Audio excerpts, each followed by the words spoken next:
Welcome, dear subscribers and curious listeners of my channel.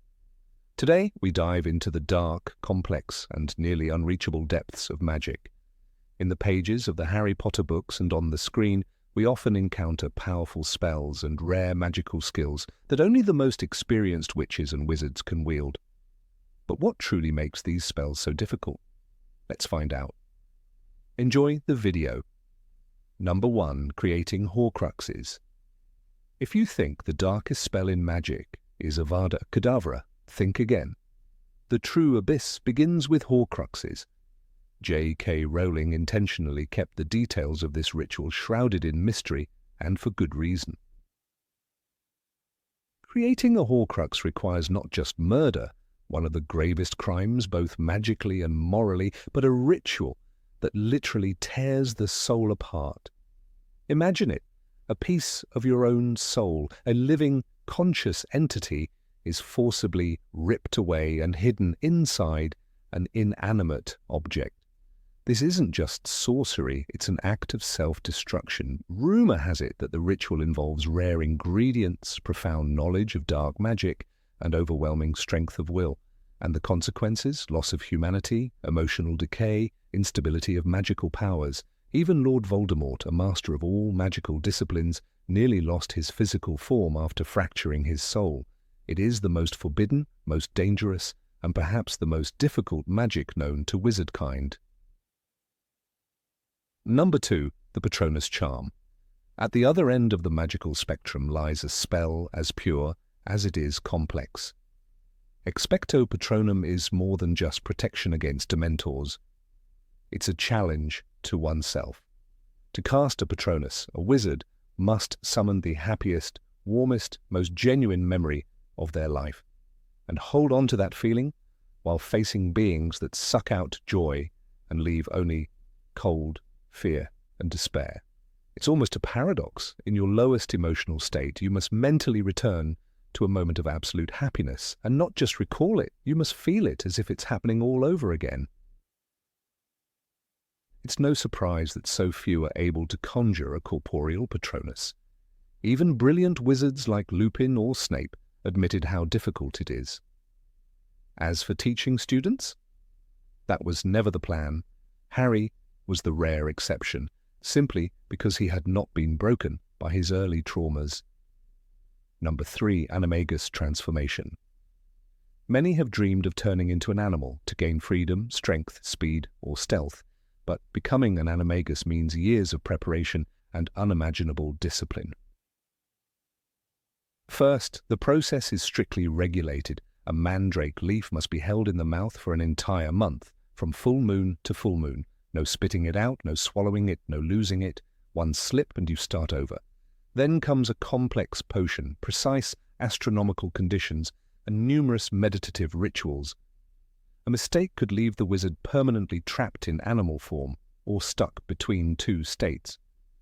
This explains why there were only 7 officially registered animagi in the entire 20th century. Even among the greatest, Minerva McGonagall, James Potter, Sirius Black, Rita Skeeter, only a handful completed the journey. And these were no ordinary students. Animagus transformation is no whim, it's a feat. Number 4. Occlumency and legilimency, invasion of the mind, both a dream and a nightmare. Legilimency allows a wizard to read thoughts, emotions, and even buried memories, but resisting such an intrusion is a far greater challenge. Occlumency isn't just about closing the mind, it requires total internal discipline. The wizard must suppress not only emotions but even their own thoughts. Imagine, you're angry, afraid, or guilty. Any of these can be used against you. The only defense is perfect inner balance, always. Severus Snape became a master of occlumency, but only through pain, inner struggle, and years of training. Harry Potter, despite all efforts, never truly mastered it. His vivid, genuine emotions always got in the way. Occlumency demands a kind of detachment from oneself, and not everyone is capable of that. Number 5. The flight spell. Who among us hasn't dreamed of flying, not on a broom, not on a flying carpet, but to simply rise into the air like a bird? Until the early 1990s, this was thought to be impossible. Wizards could levitate objects, hover briefly, or glide using magical means, but true flight, unaided by tools, was beyond reach. Then Tom Riddle, now Lord Voldemort, achieved the unthinkable. He learned to fly through the air like a ghost. No incantations, no visible effort. How he did it remains unknown, but it likely involved a blend of dark magic, alchemy, and possibly a deep alteration of his own nature. He later passed the technique on to Severus Snape. One fact is undeniable. In the entire history of magic, only 2 people have ever flown unaided. The rest could only dream. Number 6, Fiendfyre, Flame Apparition. When Dumbledore vanished from the Ministry of Magic in a burst of flame, Cornelius Fudge shouted, "You can't do that!" But the headmaster was already gone. Only a flicker of golden fire remained, and the soft cry of Fawkes, his phoenix. It wasn't apparition, it wasn't flue powder, it was something older, purer. Fire as a doorway, flame as a bridge. This was Fiendfyre, with a teleportation magic so rare it bordered on legend. No human wizard had ever done it alone. Only with the help of a phoenix could such travel be achieved. Fawkes wasn't just a pet. He was a magical being with ancient instincts and power that defied logic. To travel with a phoenix, a wizard must form a bond beyond words, a spiritual link. Dumbledore earned that trust, others could not. The magic isn't taught. It can't be memorized or replicated. You must be chosen by the flame. That's why no one has ever seen another wizard flash away in fire. Dumbledore's got style, Kingsley said with a grin. But it wasn't style, it was sacred magic, untouchable, and nearly lost to time. Number 7, nonverbal spells. In the heat of a duel, Severus Snape didn't need to speak. His wand flicked and spells burst forth. Shields, disarms, counters, all silent.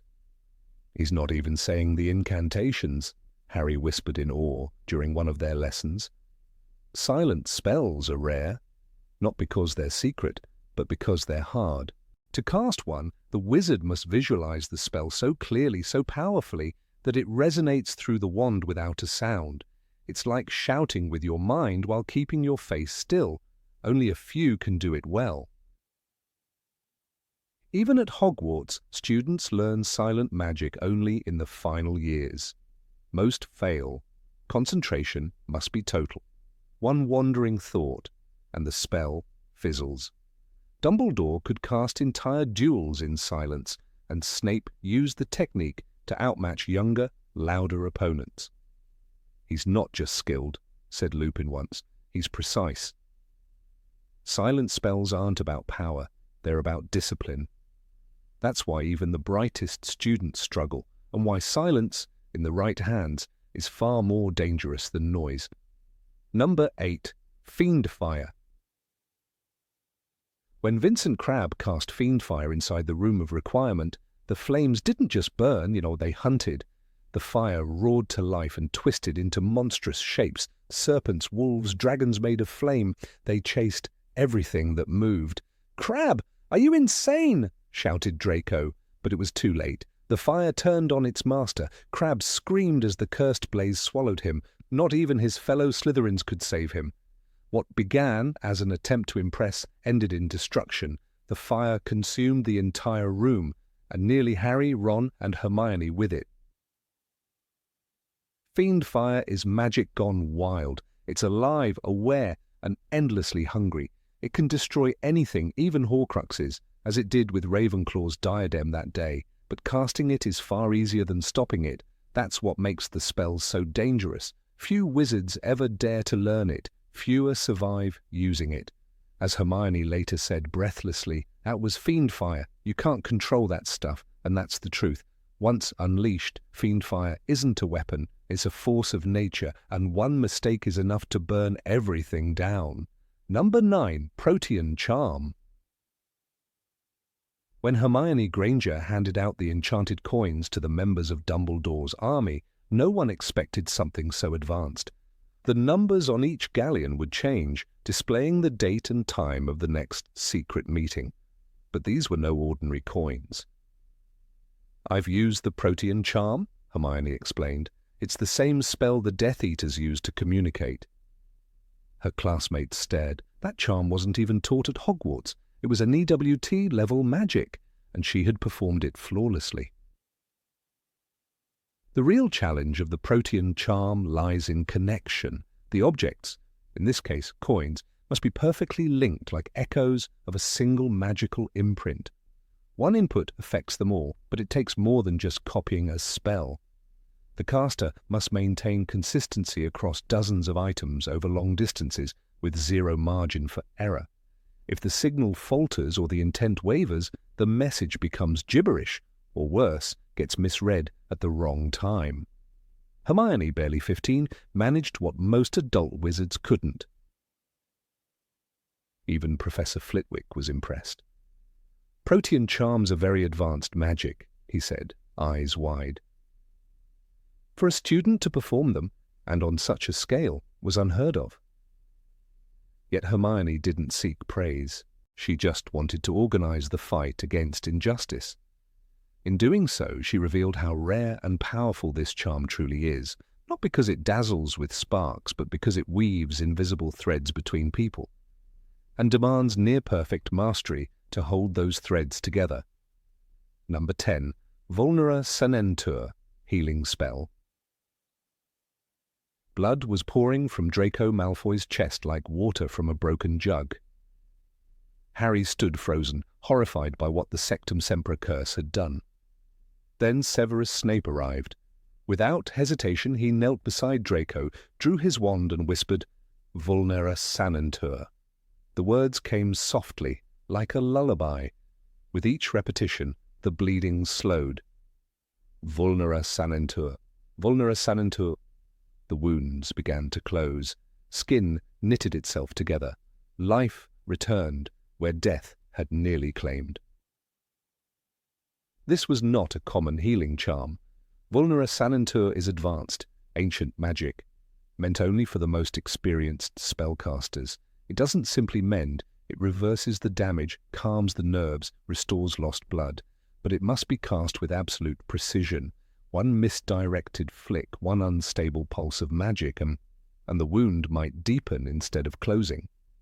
That's why Hogwarts had only one person capable of using it correctly in a crisis. Snape. Not even Madame Pomfrey had this level of control. Healing spells are often underestimated. People imagine they're safe, forgiving, but Vulnera sanentur is like walking a tightrope over a battlefield.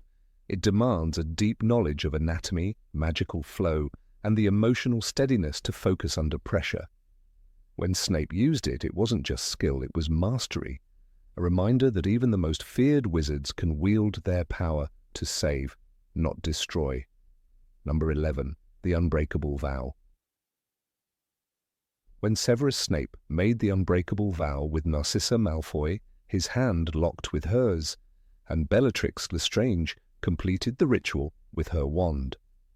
A thin, glowing thread of magic coiled around their joined hands like a serpent.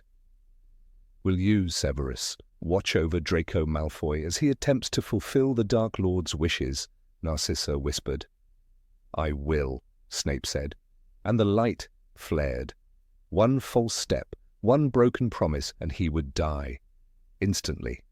That is the power of the Unbreakable Vow, a contract sealed not with ink, but with life itself. This magic isn't taught at Hogwarts. It's not found in textbooks or dueling clubs. It's ancient, dangerous, and absolute.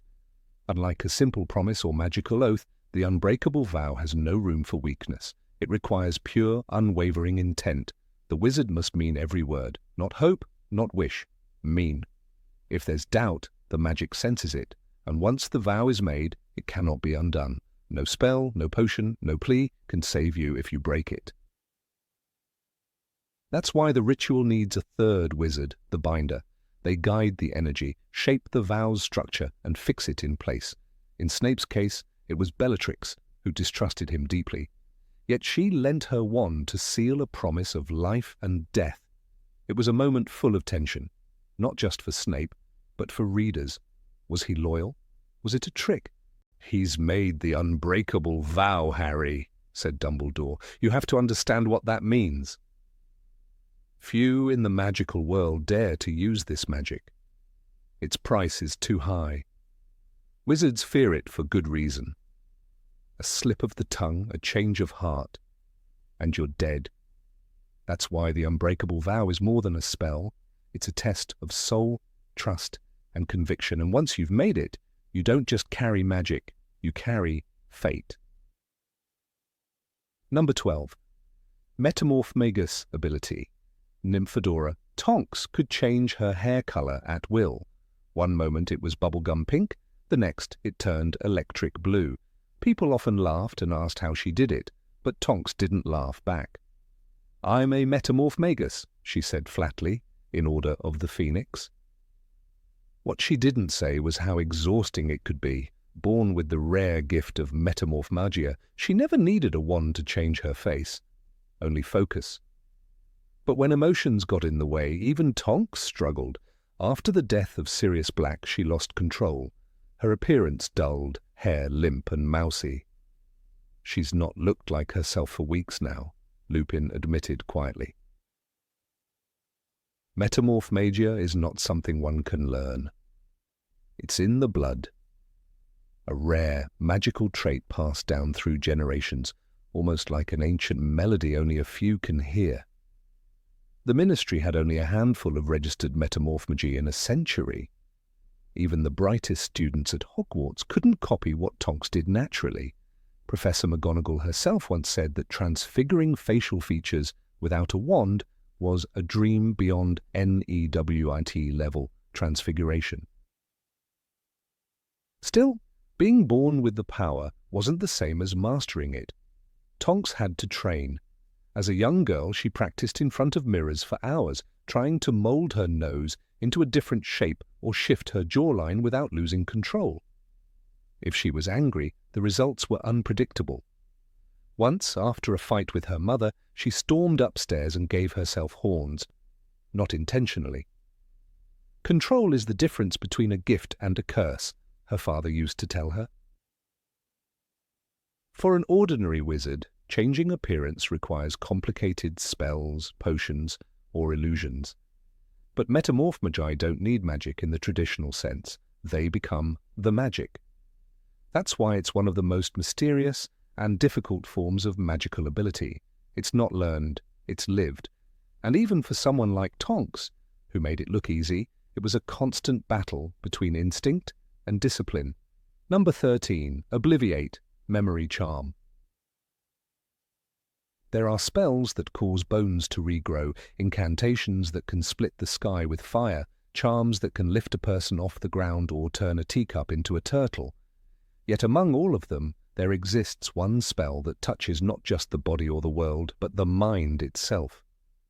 Obliviate, a memory charm.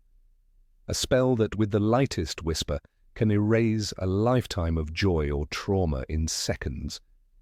A spell so simple in its result and so catastrophic in its misuse that it is taught only under strict supervision at the highest levels of magical governance. When we think of Obliviate, we often remember the scene in Harry Potter and the Deathly Hallows when Hermione Granger, at just 17, pointed her wand at her own parents and murmured the incantation. She didn't flinch, she didn't hesitate. She erased herself from their lives, not just a few hours, not just a summer. She wiped out their only child. Her voice was calm, her face firm, but the act was harrowing. She had erased herself completely from their memories, the narration tells us. They believed they were different people, living different lives, with no daughter at all. This was not the confident wave of a wand in charms class. This was a surgical strike against memory, identity, and love. The Ministry of Magic knows the weight of Obliviate. It is not taught at Hogwarts, not even in the later years. It is a spell reserved for a department built entirely around its use. The Obliviator Headquarters, part of the Department of Magical Accidents and Catastrophes. These witches and wizards are trained not only in spell work, but in the psychology of memory, the fragility of thought, and the anatomy of trauma. For one slip of concentration, one misjudged degree of force, and a person might forget not only what they saw, but who they are, what they love, whom they trust. It is no surprise that obliviators are feared even within the ministry, despite their essential role in maintaining the statute of secrecy. The danger lies in the spell's precision. Obliviate is not a blunt object, it is a scalpel. To remove a memory, the caster must know exactly what to erase. But memory is not stored like books in a library, clearly labelled and neatly stacked. Memories are tangled, messy, interwoven with emotion, smell, sound, associations. To erase one moment, a wizard casting a spell in front of a muggle requires stripping away the sights, sounds, emotions, and interpretations surrounding it. Miss a thread, and the memory may resurface as a dream, a déjà vu, a haunting uncertainty. Cut too deep, and one might erase the memory of a child's voice forever. Gilderoy Lockhart, vain and proud, wielded Obliviate like a hammer. He bragged in the Chamber of Secrets that he had modified the memories of those who actually did all the things he claimed in his books. But he never understood the spell, only used it with arrogance. In the climax of that book, when Ron's broken wand misfired the Obliviate spell back on Lockhart himself, the result was complete mental collapse. "He's lost his memory," Madame Pomfrey said flatly. But it was more than forgetting names or dates. Lockhart forgot himself, who he was, what he had done. He became a shadow of a man, smiling vaguely at the ceiling of St. Mungo's, telling strangers that he used to be someone important. The magic had severed the foundation of his identity. And yet, Obliviate is not dark magic. It is legal. It is even considered a duty. After all, in a world hidden from Muggle eyes, accidents happen, a dragon escapes, a house elf floats above a playground, a wand explodes in a shopping centre. Each time, an Obliviator is dispatched, and the memories are smoothed over like wrinkles in a bedsheet. The Muggles go home, scratching their heads, convinced they had imagined it. Their lives resume. They never know how close they came to the abyss. But this power comes with cost. There are quiet rumors within the department, unsanctioned experiments, wizards who pushed too far, people who never fully returned. A former Obliviator named Wilfred Smethwick left the department citing mental contamination. In a rare interview published in the Daily Prophet, he said, "You start off thinking you're helping people, then one day you wonder if you've become a god. You see their faces change, you steal their pain and their joy. Sometimes they thank you, sometimes they scream, and you realize you didn't just erase a memory, you erased a part of them." Indeed, in magical theory, memory is tightly bound to identity. To erase a memory is not like deleting a file on a Muggle computer. It is more like cutting out a piece of a painting, one that was painted in layers. Remove a memory, and you may damage the beliefs and emotions built upon it. Wizards like Albus Dumbledore understood this well. When he let Slughorn's tampered memory be viewed in Half-Blood Prince, he pointed out that it was altered, not erased. Even Slughorn himself was terrified to touch Obliviate, choosing instead to mangle the memory manually, rather than risk destroying a part of himself. The ethical dilemmas are vast. Was Hermione right to wipe her parents' minds without their consent? Was the Ministry right to regularly remove Muggle memories without explanation? These are questions that even the Wizengamot treads lightly around. In one rare documented case, a Muggle named Henry McDougall, who witnessed wand combat in Glasgow in 1932, was repeatedly obliviated so many times that he eventually lost all ability to retain new memories. "He forgot everything after 5 minutes," said the internal report. "He lived in a permanent loop. No reparations were ever paid." Number 14, Polyjuice Potion. Polyjuice Potion. Few names evoke such a mix of awe and dread in the wizarding world. Though it masquerades as a simple potion in books and theory, its real nature is far from straightforward. It is not a spell, but it demands magical discipline, precision, and a kind of alchemical devotion that surpasses many complex enchantments. And it is within that complexity that danger lies. The first ingredient is lacewing flies, stewed for exactly 21 days, no more, no less. That duration alone ensures that this is not a potion made in haste. It asks for patience. For every hour that passes, the potion slowly matures, absorbing the magical properties it needs. The faintest lapse in timing results in failure. This is not the kind of error a student can afford. And yet it's only the beginning. The process continues with leeches, powdered bicorn horn, and shredded boomslang skin, ingredients both rare and, in some cases, obtained only through questionable means. A young witch or wizard gathering these materials is already stepping into a grey moral zone. It's no accident that the Polyjuice potion is categorized under restricted section materials. Its potential for misuse is matched only by its volatility. Just one misstep can render the entire month of effort worthless, or worse, harmful. In Harry Potter and the Chamber of Secrets, Professor Snape is quick to highlight this danger, noting with his characteristic menace, "If brewed incorrectly, you might find yourself in a lot of pain, or worse." The potion's defining feature, of course, is its ability to transform the drinker into another person, but that transformation hinges on the final, most intimate ingredient, a part of the target's body, usually a hair. Harmless as it sounds, this demand adds a sinister undertone to the potion's use. It forces the brewer into acts of intrusion, sometimes even theft. In their second year, Harry, Ron, and Hermione resorted to stealing from Slytherin's common room, risking not only expulsion, but their very safety. The Polyjuice potion reveals not only the face of another, it reveals character. And in this case, it revealed 3 young students willing to cross ethical lines in pursuit of the truth. Their mission was noble. They believed Draco Malfoy might be the heir of Slytherin, the one opening the chamber. But the path they chose was paved with risk. The potion they brewed was stolen from a restricted book in the library. The ingredients were lifted from Snape's private stores, no less. Hermione, the most gifted of the trio, took charge of the brewing.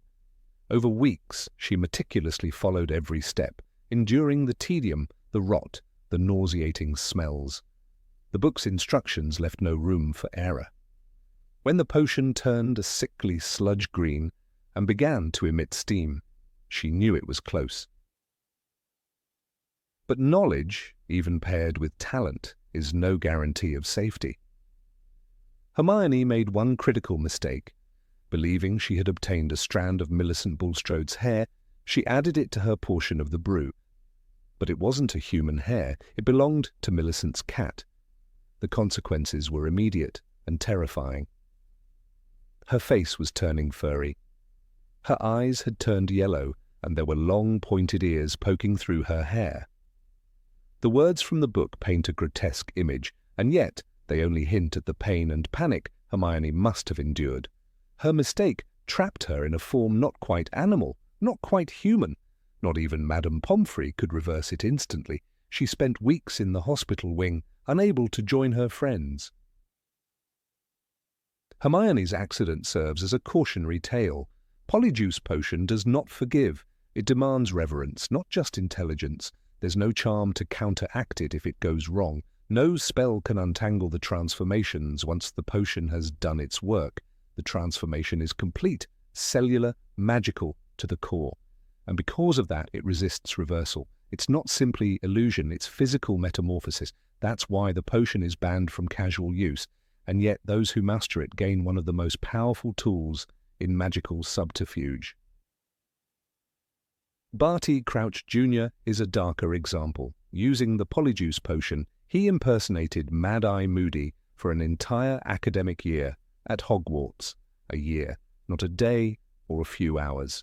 This required him to brew the potion constantly, refreshing his supply every month, acquiring hair samples of Moody, and managing every tick of transformation without anyone suspecting. The complexity of his deception went beyond potion making. It required acting, vigilance, and above all, ruthless focus. When he was finally exposed, the revelation shook the wizarding world. Dumbledore's words were grave. He has been using Polyjuice potion to keep the real Mad-Eye imprisoned in his own trunk. The horror of that statement cannot be overstated. Polyjuice allowed a Death Eater to invade the heart of Hogwarts. The contrast between Hermione and Crouch is stark. One, a brilliant student who miscalculated a single step and suffered transformation into a half-cat. The other, a Death Eater who manipulated every step flawlessly to carry out an elaborate deception. The potion is indifferent. It grants power equally to the pure and the dark-hearted. That is its most terrifying quality. It equalizes intention. Whether used in pursuit of justice or for concealment of evil, the potion does not discriminate. It also demands physical resilience. The transformation is not pleasant. When Harry used it to become Goyle, he felt his skin bubbling, his limbs stretching, his voice lowering. The change was painful. Harry felt his insides writhing and reshaping. These words are not hyperbole. The metamorphosis induced by the Polyjuice potion is akin to magical surgery without anesthetic. Every nerve screams, every cell is rewritten, and all of it occurs while the mind remains lucid. The psychological toll is rarely discussed, but it is real. The user becomes an intruder in another body, walking, breathing, speaking, but not as themselves. Number 15, invisibility charms, vanishing spells. Of all the transfiguration spells taught at Hogwarts, none has earned such a reputation for frustration and failure as the vanishing spell. A seemingly simple incantation, Evanesco, has reduced even the most promising students to dismay and confusion. Yet this spell is far more than a clever magical trick. It represents one of the deepest mysteries of wizarding practice, the complete and total removal of an object from the material world. When Professor McGonagall declared during her NEWT-level transfiguration class that vanishing spells are not illusions, they are not misdirection, they are disappearance, her voice carried the unmistakable weight of warning. Most students understood then that mastering such magic meant more than wand work. It required understanding the very nature of magical reality. What happens to a vanished object? The Ministry of Magic provides only vague guidelines. Some scholars believe the spell transports the item into a separate pocket dimension, a sort of magical vacuum where time and space have no meaning. Others argue that the object is compressed into magical energy, stored in some obscure realm that only the spellcaster can recall, if they're skilled enough. It is this uncertainty that makes the spell so dangerous. Remove a quill and bring it back, and you've demonstrated competence. But remove something more complex, a toad, a teacup with liquid inside, a clockwork device, and the challenges multiply. Professor McGonagall's curriculum is relentless. In the 5th year, she begins with simple, inanimate objects, snails, matchsticks, quills. The most brilliant students vanish them in a puff of grey vapour. But for every successful incantation, there are many half-failures. Miss Parkinson vanished half a hedgehog last year. McGonagall once noted grimly. It squealed for 10 minutes before the rest of it caught up. The spell requires perfect intention, exact pronunciation, and a level of magical control that most teenagers have not yet developed. One mistake, and the consequences are not theoretical, they are visceral, often irreversible. Hermione Granger, as always, was the exception. In her 5th year, she successfully vanished a live ferret during her first attempt. "It's not about force," she explained to Harry and Ron later in the common room. "It's about knowing exactly where you're sending it and believing completely that it no longer exists in this plane." Ron grimaced. "What if you don't believe hard enough?" The question lingered longer than anyone liked. Because that was the real danger, not the vanishing, but the return. A misplaced belief, a flaw in concentration, and the item could be lost forever. There's the story of Edgar Thistleton, a Ravenclaw student from the 1930s who accidentally vanished his own wand during his NEWT examination. It was a moment of panic. He had been practicing with a spare and, in a nervous flurry, directed the spell at the wrong object. The wand vanished completely, and with it, Edgar's magical potential for the rest of the exam. He failed transfiguration, and though he later became an accomplished magical theorist, he never again attempted a vanishing spell. Too much trust placed in uncertain realms, he wrote in a paper decades later. McGonagall's own experience with the spell is rarely discussed, but there was one moment in Harry's 6th year that hinted at its power. During a surprise inspection by the Ministry, Dolores Umbridge attempted to confiscate several student belongings from McGonagall's office. In response, the professor coolly vanished an entire bookshelf into thin air. The books, the wood, even the brass labels disappeared without a trace. "Return when you have a proper warrant," she said sharply. And when Umbridge returned the next day, with backup, the shelf was back, untouched, its contents perfectly intact. The message was clear. Mastery of this spell gave not only control, but power. But what makes the vanishing spell so complicated is not the act itself, it's the responsibility that follows. In the words of Bathilda Bagshot in A History of Magic, disappearance is no small act. A vanished object remains the caster's burden.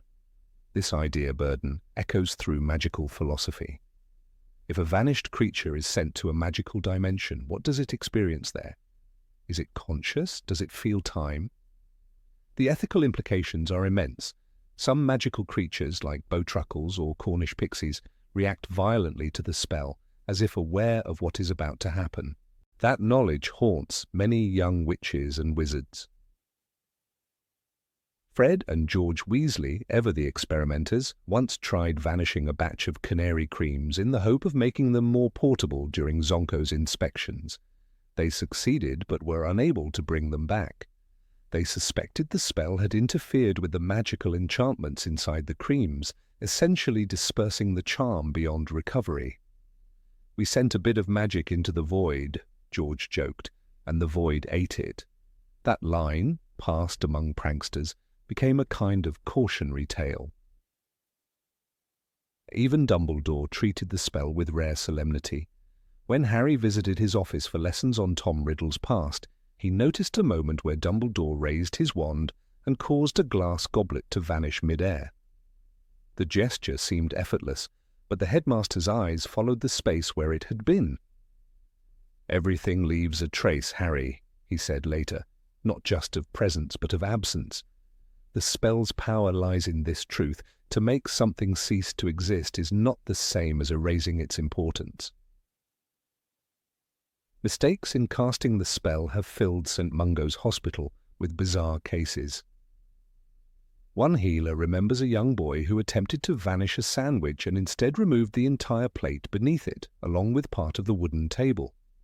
It took 3 days and a team of 8 curse breakers to return the missing section of wood, which had embedded itself in a cupboard in Knockturn Alley. No one could explain how it travelled there. The boy still shudders at the smell of oak. Number 16, Sectumsempra. Of all the spells Harry Potter encountered during his years at Hogwarts, few carried the weight and terror of Sectumsempra. Buried within the margins of an old potions textbook, annotated with chilling precision by someone calling himself the Half-Blood Prince, this curse stood out not only for its violence but for its mystery. Unlike the harmless doodles or helpful brewing tips also found in that book, Sectumsempra struck with brutal finality. It was not a prank or a tool for exams. It was a weapon, a blade forged of magic hidden beneath the dust of forgotten library shelves, waiting for someone reckless enough to test it. Harry did not understand what he had found. Like many teenagers entrusted with power, he acted before he asked questions. When he cast the spell on Draco Malfoy in the bathroom, it was not malice that guided his wand, but desperation. The duel had spiraled out of control. Draco had drawn first, flinging curses through the steam that clung to the tile. Harry reacted on instinct. He shouted the incantation, Sectumsempra, and watched in horror as invisible blades slashed across Draco's body. Blood sprayed, Malfoy collapsed, and the silence that followed was more terrifying than the violence itself. Snape arrived quickly, too quickly, as if he had been drawn by the very magic he had once crafted. He knelt, by Draco's bleeding form, muttering counter-curses with frantic precision. "No!" he barked when Harry tried to explain. "Do you know what you've done?" But Harry didn't know. He couldn't know. That was the terrible irony of Sectumsempra. It was a spell meant for enemies, with consequences reserved for the caster's soul. Once loosed, it did not discriminate. It did not stop until flesh was torn. The spell's history is brief, but chilling. Severus Snape, then a student, invented Sectumsempra during his youth, a time when pain, rejection, and rage formed a crucible of dark creativity. Though brilliant in potion-making and spellcraft, Snape lacked friends. He lacked the acceptance of either Muggle or magical communities. From that loneliness came invention. Sectumsempra was not just a curse, it was a reflection, a mirror of internal wounds given physical form. It did not kill with fire or ice, but with something far more human, blades unseen, slicing without mercy. Its very design made it dangerous. Most spells carry a delay, a flicker of light, a sound, a chance for the opponent to react. Even the killing curse, Avada Kedavra, gives off its infamous green flash. But Sectumsempra is instant. There is no build-up, no warning. The caster says the word, and the body bleeds. This immediacy is what makes the curse so terrifying. It gives no room for hesitation, no margin for error. And once spoken, it cannot be called back. Snape never taught it. He never shared it. Whatever satisfaction he once felt in creating something so devastating must have turned to guilt. Perhaps he buried it in that textbook not to share it, but to lock it away. Yet magic has a way of resurfacing, especially the kind born of pain. And so Harry, armed with borrowed power and youthful arrogance, unleashed it without knowing its cost. What made Sectumsempra even more disturbing was that it worked without fail.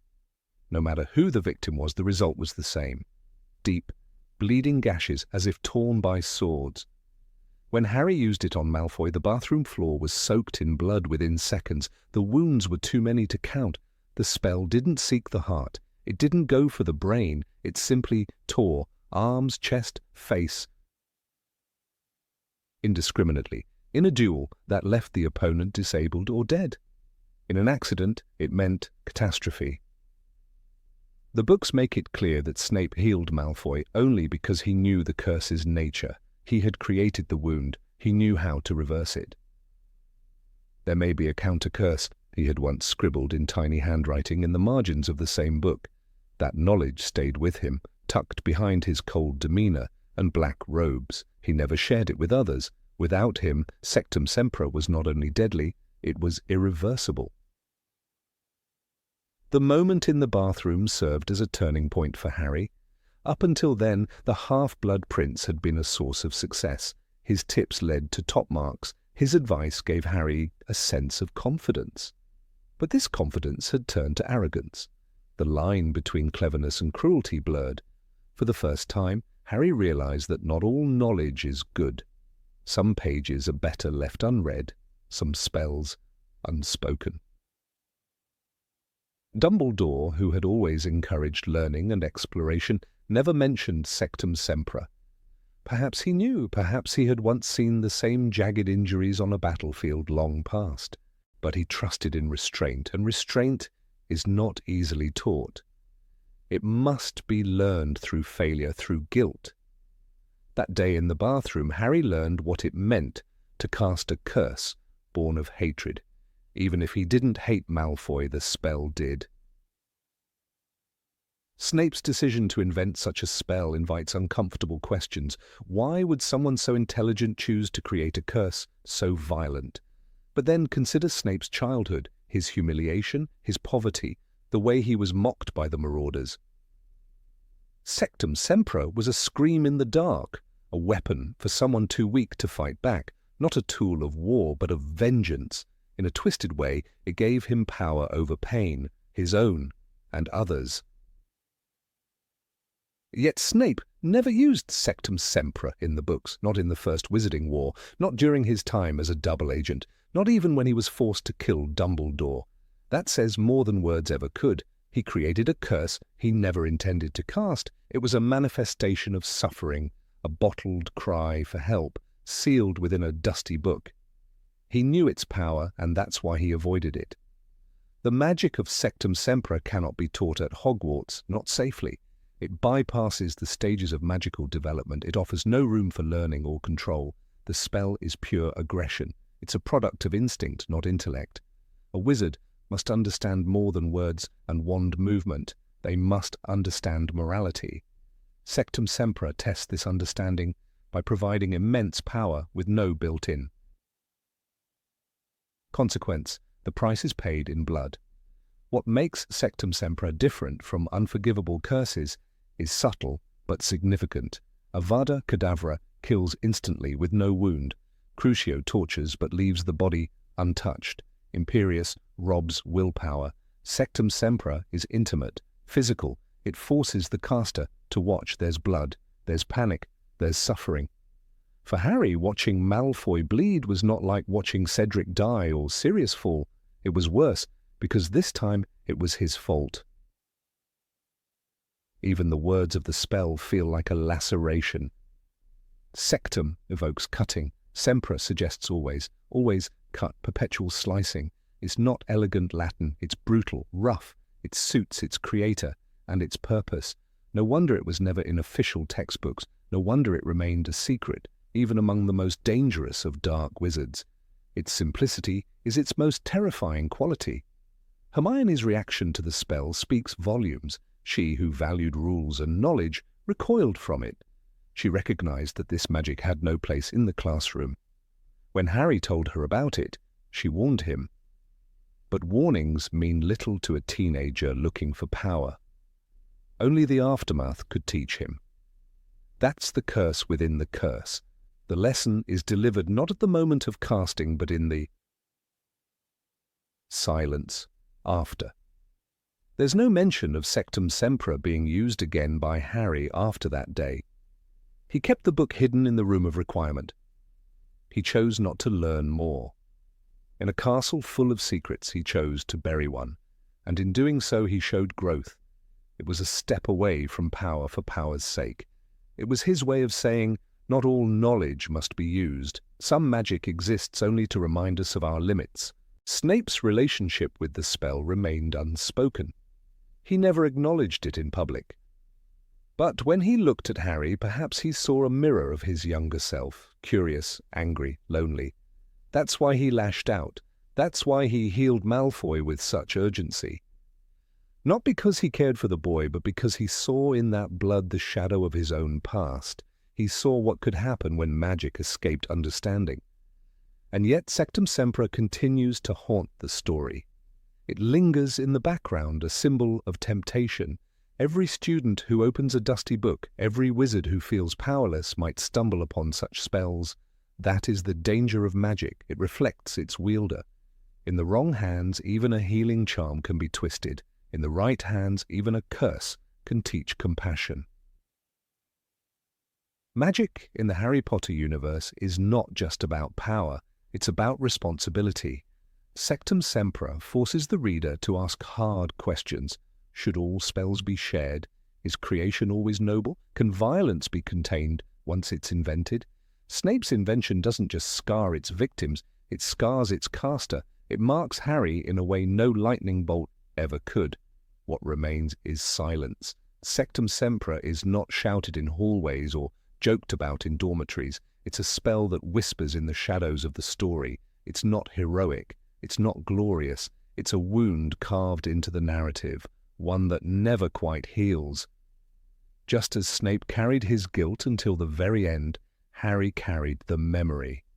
Because some spells once cast can never be taken back. Number 17. The Summoning Charm, Accio.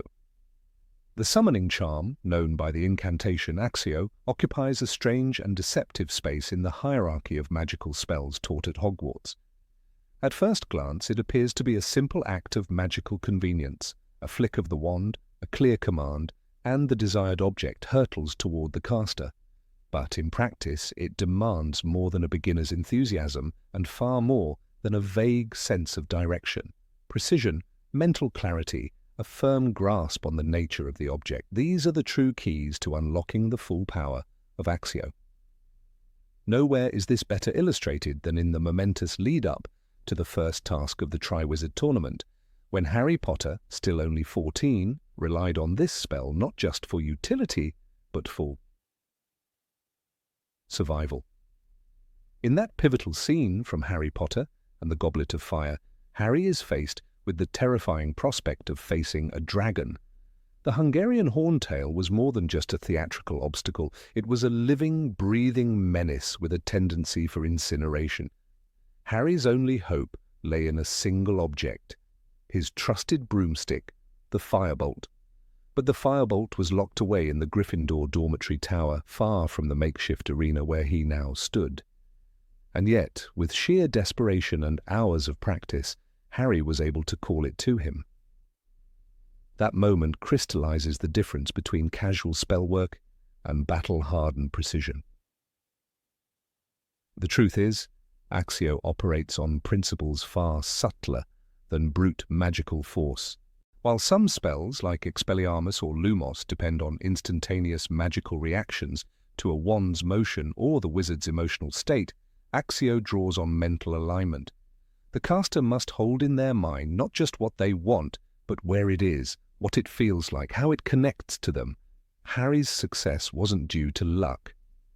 He had spent the night before the task working obsessively with Hermione and practicing until he could see the broom as clearly in his mind as if it were lying before him.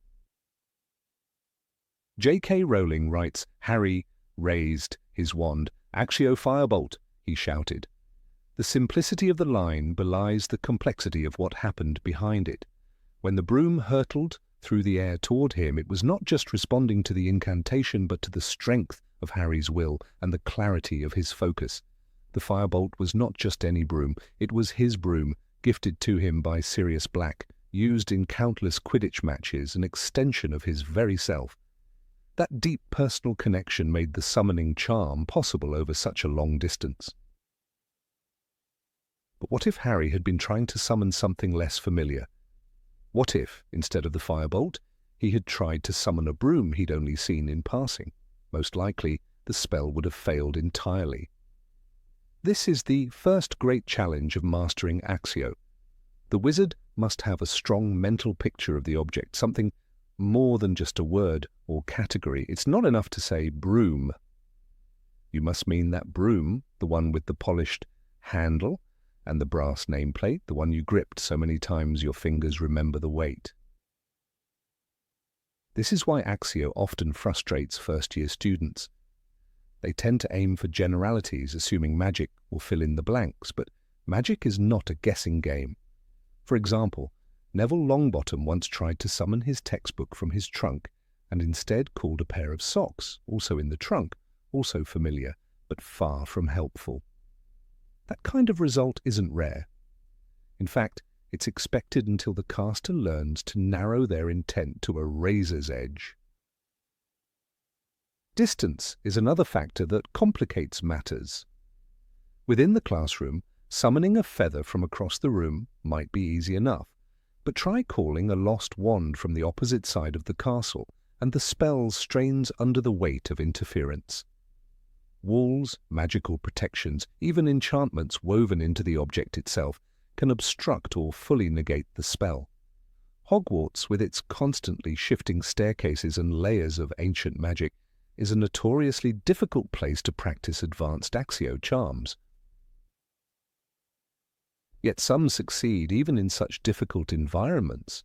Hermione Granger, for example, once summoned books from the restricted section while working on an essay in the Gryffindor common room.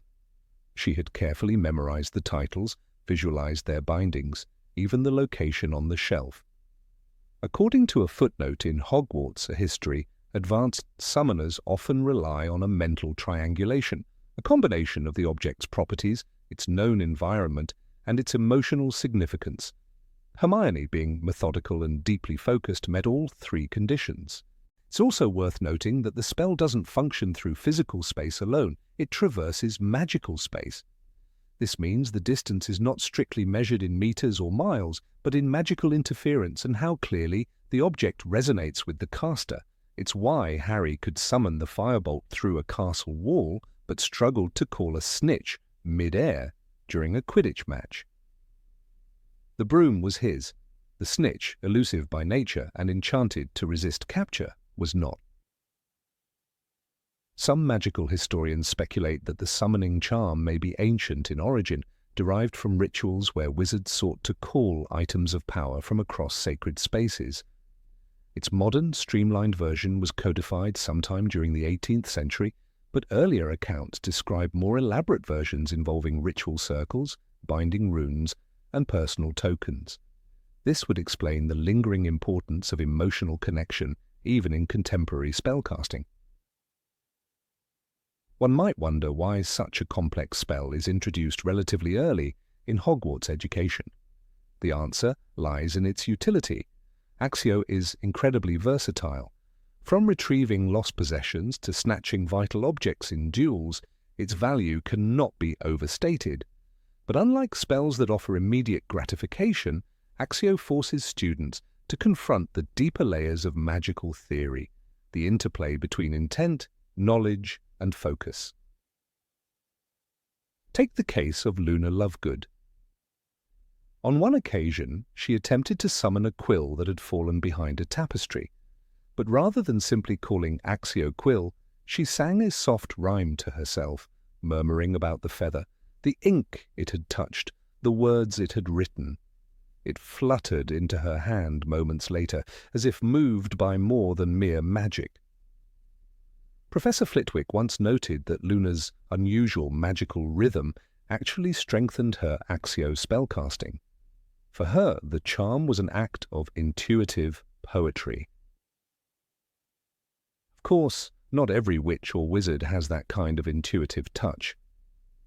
Ron Weasley struggled with the summoning charm well into his 5th year. In one particularly chaotic scene, he tried to summon a snack from across the Gryffindor table and accidentally knocked over a pitcher of pumpkin juice instead. Frustration, impatience, and distraction all undermine Accio's precision. The spell demands emotional calm and mental clarity, conditions rarely found in an overexcited teenager moments before lunch. Another little-known fact, Accio can fail entirely if multiple objects match the caster's intent equally. During a duel in the Battle of the Department of Mysteries, a Death Eater attempted to summon a prophecy orb, only for 3 similar orbs to jostle loose from their shelves and shatter. In such cases, the charm's magical logic cannot distinguish between identical objects, especially when none are personally bound to the summoner. The result is confusion or worse, magical backlash. That's why wand lore experts often advise enchanting important objects with a summoning signature, a personal charm that responds only to the wand of its owner. This practice is common among professional duelists and auras. Kingsley Shacklebolt was known to use such enchantments on his wand holster, allowing him to call his wand mid-battle with a speed and precision that saved his life more than once. The ethical implications of Accio are rarely discussed in the classroom, but are no less vital. Summoning something that belongs to someone else, for instance, borders on magical theft. The Ministry of Magic classifies such misuse as a misdemeanor under the Unauthorized Retrieval Act. In 1992, a case was brought against a wizard in Diagon Alley who repeatedly used Accio to snatch goods from shop windows. He was fined and had his wand temporarily restricted by the improper use of magic office. And what of the objects themselves? Does Accio affect sentient items differently? It seems so. The Marauder's map, for instance, resisted Harry's summoning charm once, remaining glued beneath a pile of parchment in his trunk. Some believe that objects imbued with consciousness or powerful enchantments can choose to remain unmoved, suggesting that Accio operates not solely by magical force, but by mutual cooperation between spell and object. Even the environment can alter outcomes. Atmospheric conditions, the presence of magical wards, and the material composition of intervening structures all influence the effectiveness of the spell. Attempting to summon an object through a floor of enchanted stone, for example, may cause the object to veer off course or fail to respond entirely. Hogwarts' own magical infrastructure is designed to limit such long-distance summoning, ensuring students do not abuse the spell to, say, steal answers from a professor's desk. Perhaps the most poetic demonstration of Accio comes not from a duel or a tournament, but from Molly Weasley. In a quiet moment at the Burrow, she was seen summoning knitting needles, balls of yarn, and even a cup of tea, all while humming a lullaby. There was no tension in her movements, no shouting of incantations, just a seamless dance between will and object. For her, magic was not about commanding the world, but collaborating with it. In this sense, Accio becomes something more than a spell. It becomes a window into the soul of the caster. It reflects their clarity, their connection to the world around them, and their control over their own mind. A clumsy summoner often reveals a cluttered mental space. A focused one, like Harry in the face of a dragon, shows the terrifying power of will. And so, despite its unassuming appearance on the syllabus, the summoning charm endures as one of the most quietly demanding spells in a wizard's arsenal. It separates the impatient from the disciplined, the casual from the connected. Those who master it don't just control magic, they understand it. Number 18. Magical protection against dark arts. In the shadowed halls of Hogwarts, magic is not just a tool, but a language of will, emotion, and conviction. Defense against the dark arts is often mistaken for a mere reactionary field, a collection of reflexive counterspells and textbook tactics. But the deeper reality is far more daunting. Defensive magic, and true, soul-forged protection against the likes of the Cruciatus curse, the Imperius curse, or the soul-sucking presence of Dementors, demands not only knowledge, but a deeply personal confrontation with darkness. It is not enough to utter protego. The shield must rise from the very marrow of the caster's moral certainty. For magic, as Dumbledore once implied, is woven as much from love and fear as from wand work. When Remus Lupin first introduced Harry Potter to the Patronus charm, he wasn't just teaching a third-year student how to repel Dementors, he was unlocking a part of Harry's mind and heart that had been buried under trauma and loss. Expecto Patronum is a complex incantation because it asks something deeply difficult: hope in the face of despair. A Patronus is not conjured through sheer magical power, but through memory, a memory so pure and strong that it creates a tether to the light. Lupin understood this intimately. He had seen too many students falter, failing not because of magical weakness, but because they could not summon joy while under assault from their deepest fears. Harry's own experience underlines this truth. His Patronus training did not begin with flawless results. In fact, his first attempts ended in unconsciousness. It was not until he remembered his parents, not the pain of their loss, but the warmth of their love, that he managed to cast a fully formed Patronus. "I heard my dad," he once said, breathless with the shock of triumph. "That's the memory I chose." It was not academic strength, but emotional clarity that saved him from the Dementors. But the Patronus charm is only one form of high-level defensive magic. The magical barrier known as Protego Maxima, a spell rarely mentioned in common teaching, stands as a testament to coordinated magical protection. It is not a solitary act. Used during the Battle of Hogwarts, this spell formed part of a larger enchantment orchestrated by professors like Flitwick, Slughorn, and McGonagall. It required unity of intent and precision of structure. One flick of a wand was never going to be enough. These layered protections, spells interwoven like a magical tapestry, turned the very boundaries of the castle into a defensive wall against Voldemort's forces. The spell's difficulty lies not only in execution, but in synchronization. A single mistake, a lapse in the chain, could unravel the whole defense, allowing the darkness to pour through. When Bellatrix Lestrange used the Cruciatus Curse, it became clear how vulnerable the human body and soul can be to dark enchantments. But to resist the curse, to truly repel or block it, is a feat only whispered about. There is no known counter-curse in standard literature because it attacks the nerve, the psyche, the very dignity of the victim. It is said that a strong enough shield charm, if cast preemptively and fortified with layers of intent, might deflect the curse. Not stop it entirely, but blunt its reach. However, for such a defense to function, the wizard must harbor no malice, no desire to retaliate. This is where most fail. As defensive magic teacher, Professor Merrythought once taught before her retirement, your shield is only as strong as your conscience. The Imperius curse presents a more insidious challenge. Unlike Cruciatus, its pain is not physical. It is the loss of agency. The very will of the victim is overridden, turned into a puppet of the caster. The primary defense against the Imperius curse is internal. The mind must fight back. Harry, during his 4th year, stood alone among his classmates as someone capable of resisting this unforgivable curse.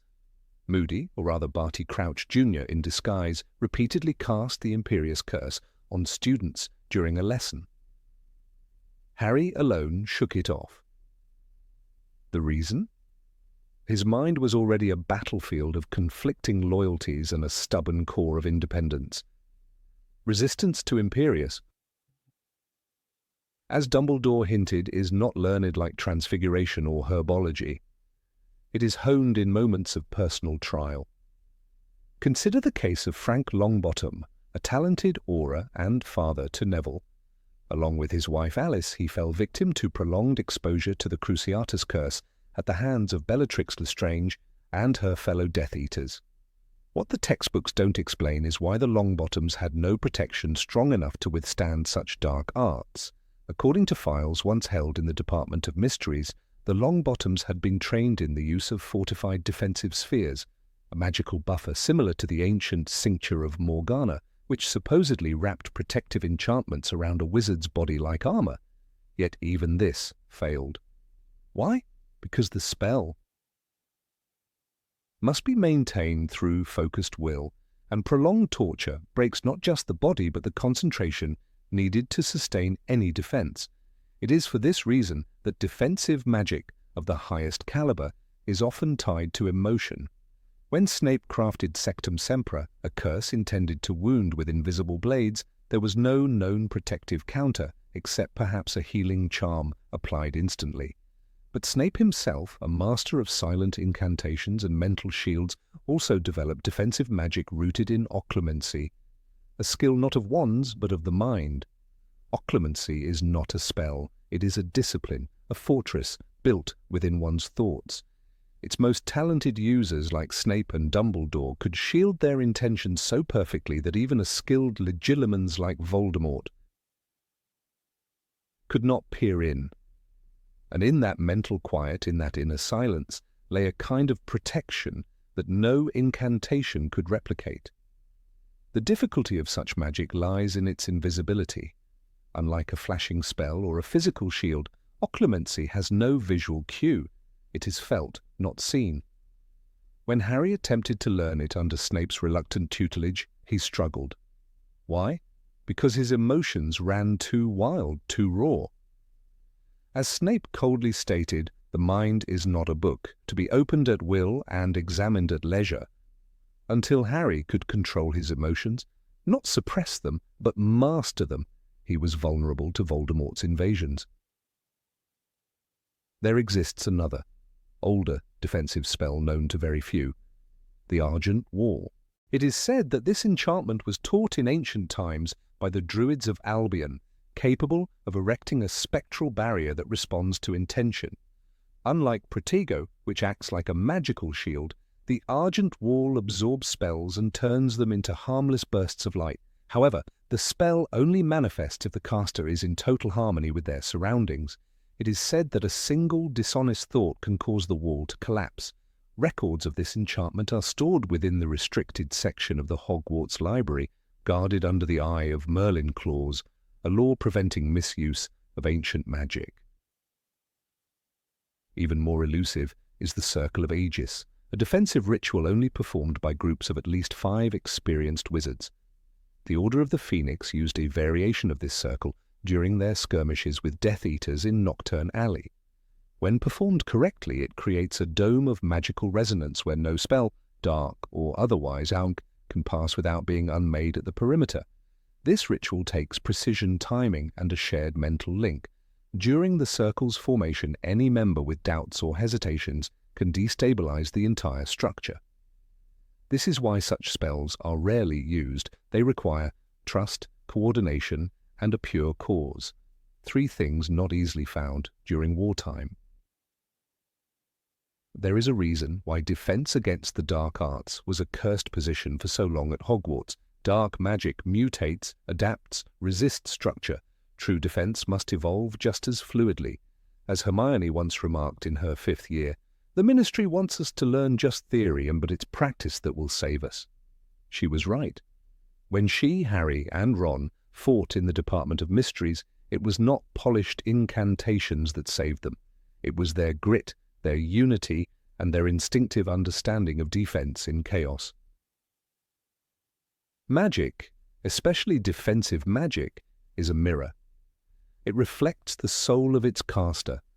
When Molly Weasley confronted Bellatrix Lestrange during the Battle of Hogwarts, it was maternal fury, a protective force stronger than any hex, that allowed her to defeat one of Voldemort's deadliest followers.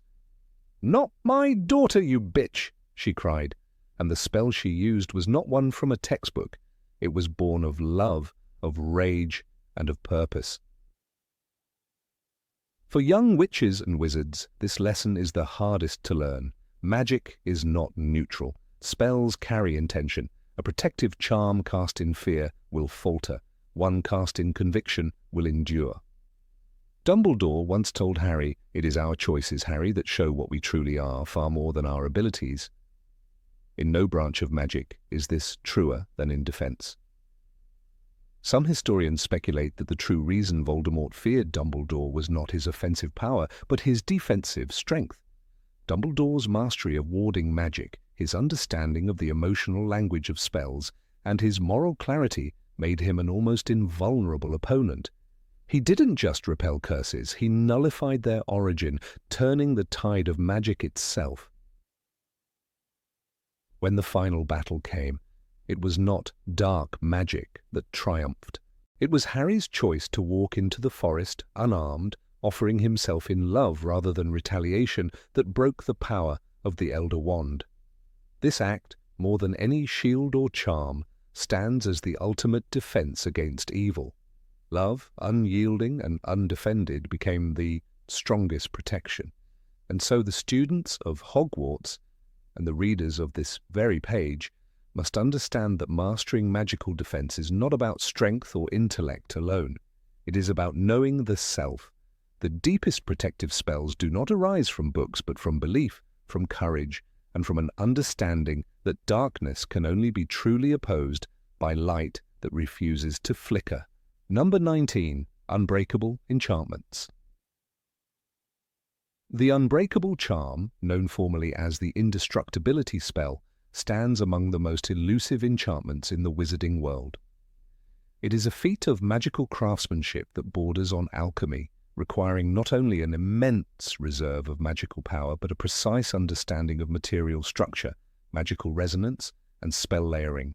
Those who have succeeded in mastering it are few and largely nameless, hidden in the folds of magical history like the spells they protect. To cast it is to attempt to weave permanence into a world defined by change and vulnerability. A simple flick and swish of the wand is never enough. In theory, the Indestructibility charm sounds deceptively straightforward. The caster channels a reinforcing magical current into the target object, rendering it impervious to force, corrosion, and magical interference. But as with most complex spells, the charm resists simplicity. Wizards who have attempted it without full comprehension have found themselves hospitalized, disfigured, or, in extreme cases, temporarily displaced from time. It is a spell that retaliates against incompetence. According to an old account in Advanced Spellwork by Wilbert Slinkhard, a 7th-year Hufflepuff named Edgar Vane once attempted to enchant a school trunk with rudimentary knowledge of the spell. The resulting explosion levelled half his dormitory and left him with eyebrows that grew backward for a month. One of the most misunderstood aspects of the indestructibility charm lies in its dependence on the internal makeup of the object. Unlike levitation charms or even disillusionment spells, the magic must bond with the molecular and magical architecture of the material. Wood, metal, glass, each has its own temperament, and when charmed improperly, the object may reject the enchantment violently. A cracked stone can shatter, a living wand core can rebel. In his notes, preserved in the restricted section of the Hogwarts library, Garrick Ollivander once wrote, "To cast the indestructibility charm on a wand is to challenge the wand's own will. Most explode, a few change." Allegiance.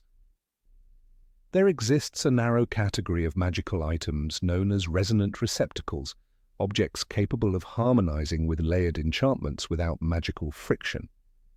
These are the most viable candidates for the indestructibility charm. Hogwarts' own sorting hat, long believed to be impervious to damage, is speculated by some scholars to bear an evolved form of the charm.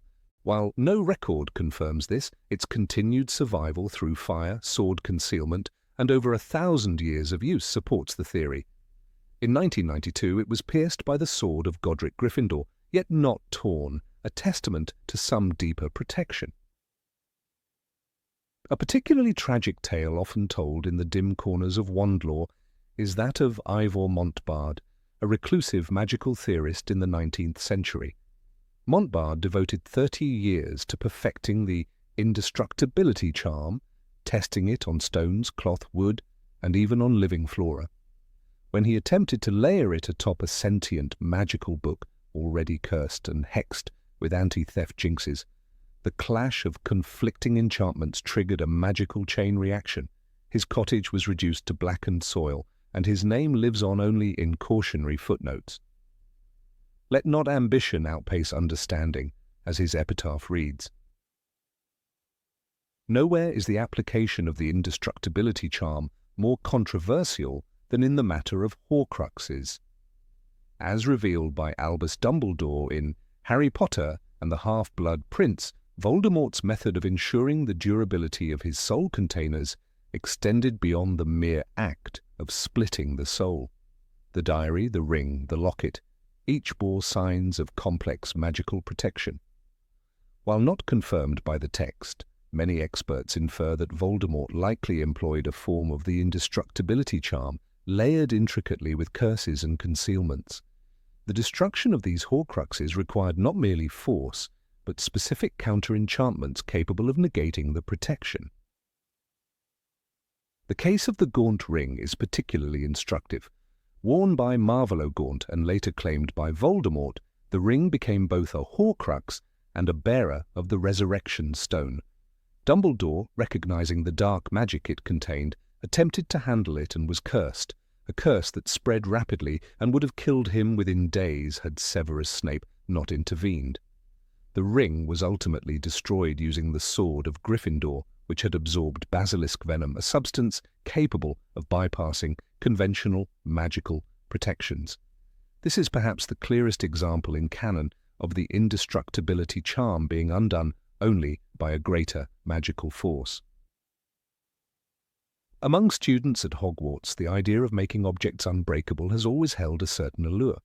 There's a long-standing rumour that in the 1980s, a particularly ambitious Ravenclaw, Miriam Thornfield, tried to enchant her school satchel to withstand any damage. What she hadn't accounted for was the satchel's enchanted inkwells and the mild love charm she had unknowingly used on its clasp. The spells clashed catastrophically, sending her and 2 other students to the hospital wing for a week, soaked in shimmering purple ink that couldn't be removed for months. Professor Flitwick reportedly banned any further student attempts at the charm outside supervised new T-level practice. Materials, it turns out, have memories. When magic is forced upon an object without consent or compatibility, the spell can fracture across the internal latticework of the material. Magical conductance, the degree to which a material can accept and transmit enchantment, varies wildly. Dragon hide, often used for protective clothing, is one of the few natural materials that willingly accepts indestructibility charms, which is why high-end protective gloves and jackets carry such a high price. Conversely, items like glass and parchment resist enchantment. Their fragility betrays them. In 1473, during the first official Quidditch World Cup, a bludger was enchanted with an early form of the indestructibility charm. The caster was a French warlock named Philippe Deux. The bludger was meant to survive longer matches without splintering. Unfortunately, Deux miscalculated the balance between durability and weight, and the enchanted bludger became a near-lethal projectile. It fractured 4 ribs, broke a broomstick, and was eventually banned from further use.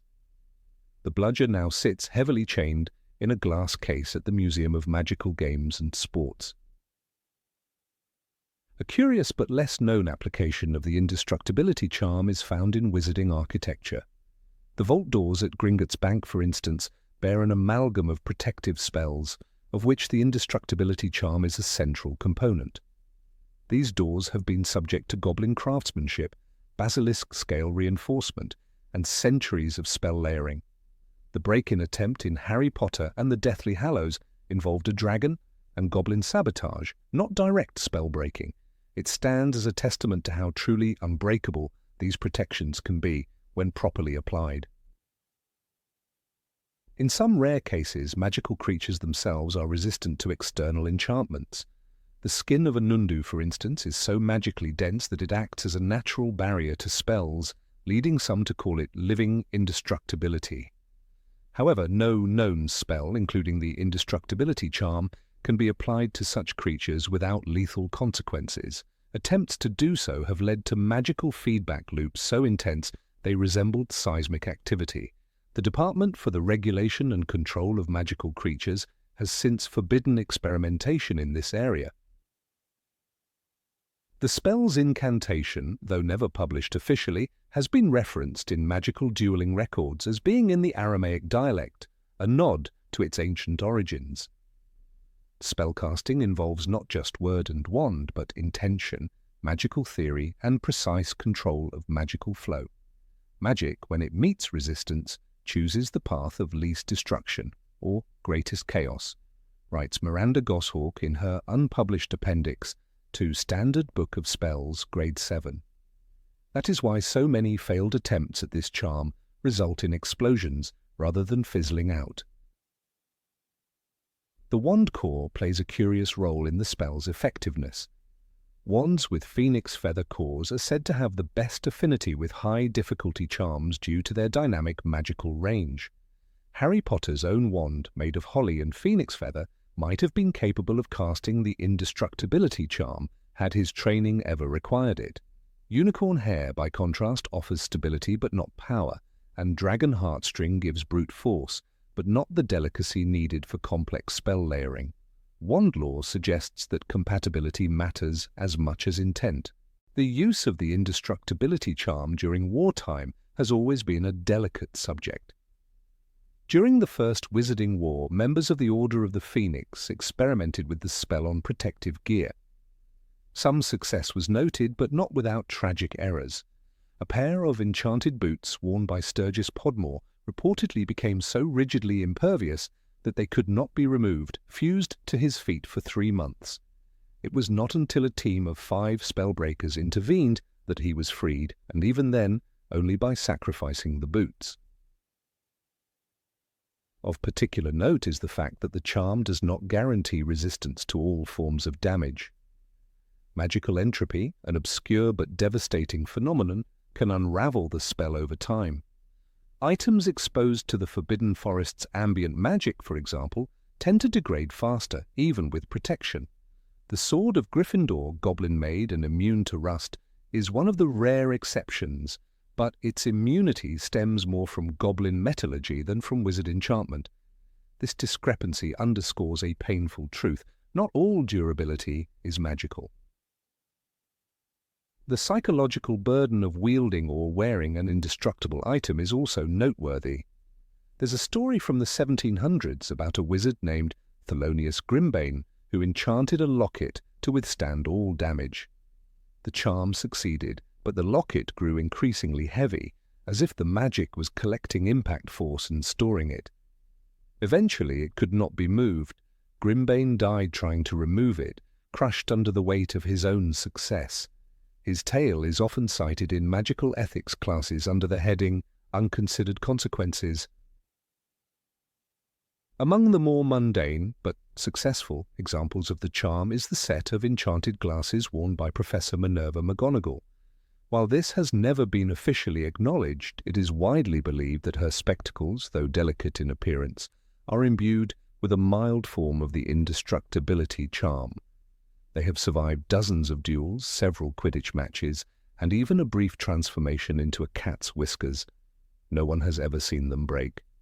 Whether this is due to her own enchantments or a quiet gift from Dumbledore remains unknown. A final caution echoes across every recorded attempt at this spell. Magic that aspires to permanence often defies the temporary nature of the wizarding world. Objects are meant to age, erode, and pass away. To defy that cycle is to court imbalance. The indestructibility charm is not merely about protection, it is about confrontation with time itself, and time, as every skilled witch and wizard knows, is never easily defied. Number 20. Avada Kedavra. The spell Avada Kedavra is known to all witches and wizards in the magical world. It is not whispered about in fear because of its Latin cadence or green light, but because it represents a threshold that few dare to cross. To speak the words is simple. Even a first year at Hogwarts could manage the pronunciation, but to cast it, to truly make it work, is something else entirely. This is not a spell that answers to wands alone. It answers to intent, to the raw and unfiltered will to kill. The wizarding world knows Avada Kedavra as one of the 3 unforgivable curses, but in reality it stands above the others in cruelty and finality. Crucio and Imperio may control or torture, but they leave the target alive, however damaged. Avada Kedavra, by contrast, offers no second chance. It kills without harming the body. No blood, no wounds, no visible sign of violence, just silence, a snuffed-out candle. It is in many ways more terrifying than physical brutality because it bypasses the physical entirely and aims straight for the soul. The most disturbing truth about the spell is that it doesn't simply require knowledge or magical skill, it demands emotional surrender. A witch or wizard must feel the deep and honest will to murder, and that requirement disqualifies most of the magical population, regardless of their power or schooling. You cannot perform Avada Kedavra unless you mean it with every fibre of your being. You must want to end a life, not theoretically, not in practice dueling, in truth. That's why most wizards, even those tempted by the dark arts, never truly wield the spell. The mind rebels, the soul screams. When a student at Durmstrang once attempted it on a rat, the spell fizzled, leaving the rodent dazed but alive. He had chanted the words correctly and made the right wand movement, but his heart wasn't in it. As Professor Snape once said in a rare quiet moment, "You need to really want to cause pain, to enjoy it, for unforgivable curses to work. For the killing curse, even more so." Tom Riddle was the first student at Hogwarts in living memory to master it while still in school. But Tom wasn't like other students. As early as his second year, he had already murdered. He had already split his soul. He had already given himself permission to override morality. His mind was a machine for cruelty, and his soul had begun to rot. By the time he used Avada Kedavra in combat, it answered him as a loyal dog answers its master. He did not struggle to make it work. He welcomed it. When he became Voldemort, the spell became his signature. The Dark Lord wielded it as casually as others used Alohomora. His enemies dropped like marionettes whose strings had been severed. But each time he cast it, Another piece of humanity peeled away. Each life taken brought him closer to the creature he became in the graveyard, face snake-like, eyes red, voice cold. Not even death would claim him, because his connection to life had already been severed by his own hand. Yet, not all users of Avada Kedavra were cold by birth. Bellatrix Lestrange was once Bellatrix Black, beautiful, cunning, arrogant. She was not born evil, but she gave herself over to it with a zealot's passion. Her mastery of the curse came not from numbness, but from a euphoric devotion to cruelty. She laughed when she cast it, not because it was funny, but because it was sacred to her. It was a gift, a divine act. Killing with magic became her way of worshipping Voldemort. What's terrifying is not that Bellatrix could kill, it's how easily she made it look. In the Battle of the Department of Mysteries, she murdered Sirius Black with a single Avada Kedavra. He did not have time to block or duck. He trusted her too much, perhaps, and that trust made her betrayal more lethal. Her green light struck him like the wrath of a god, and she laughed, not like a mad woman, but like a woman in ecstasy. Her soul had long since accepted the cost. There are moments when even the strongest wizards have attempted the curse and failed. During the Second Wizarding War, Peter Pettigrew, once a marauder, tried to use Avada Kedavra in the name of his new master, but he hesitated. For a second, perhaps, he remembered James Potter's laughter or Remus Lupin's advice. That hesitation made the spell falter. Pettigrew had betrayed his friends, yes, but part of him had not yet fully crossed over. He would not live long enough to redeem himself, but in that flicker of uncertainty, we saw that the curse is not for the cowardly.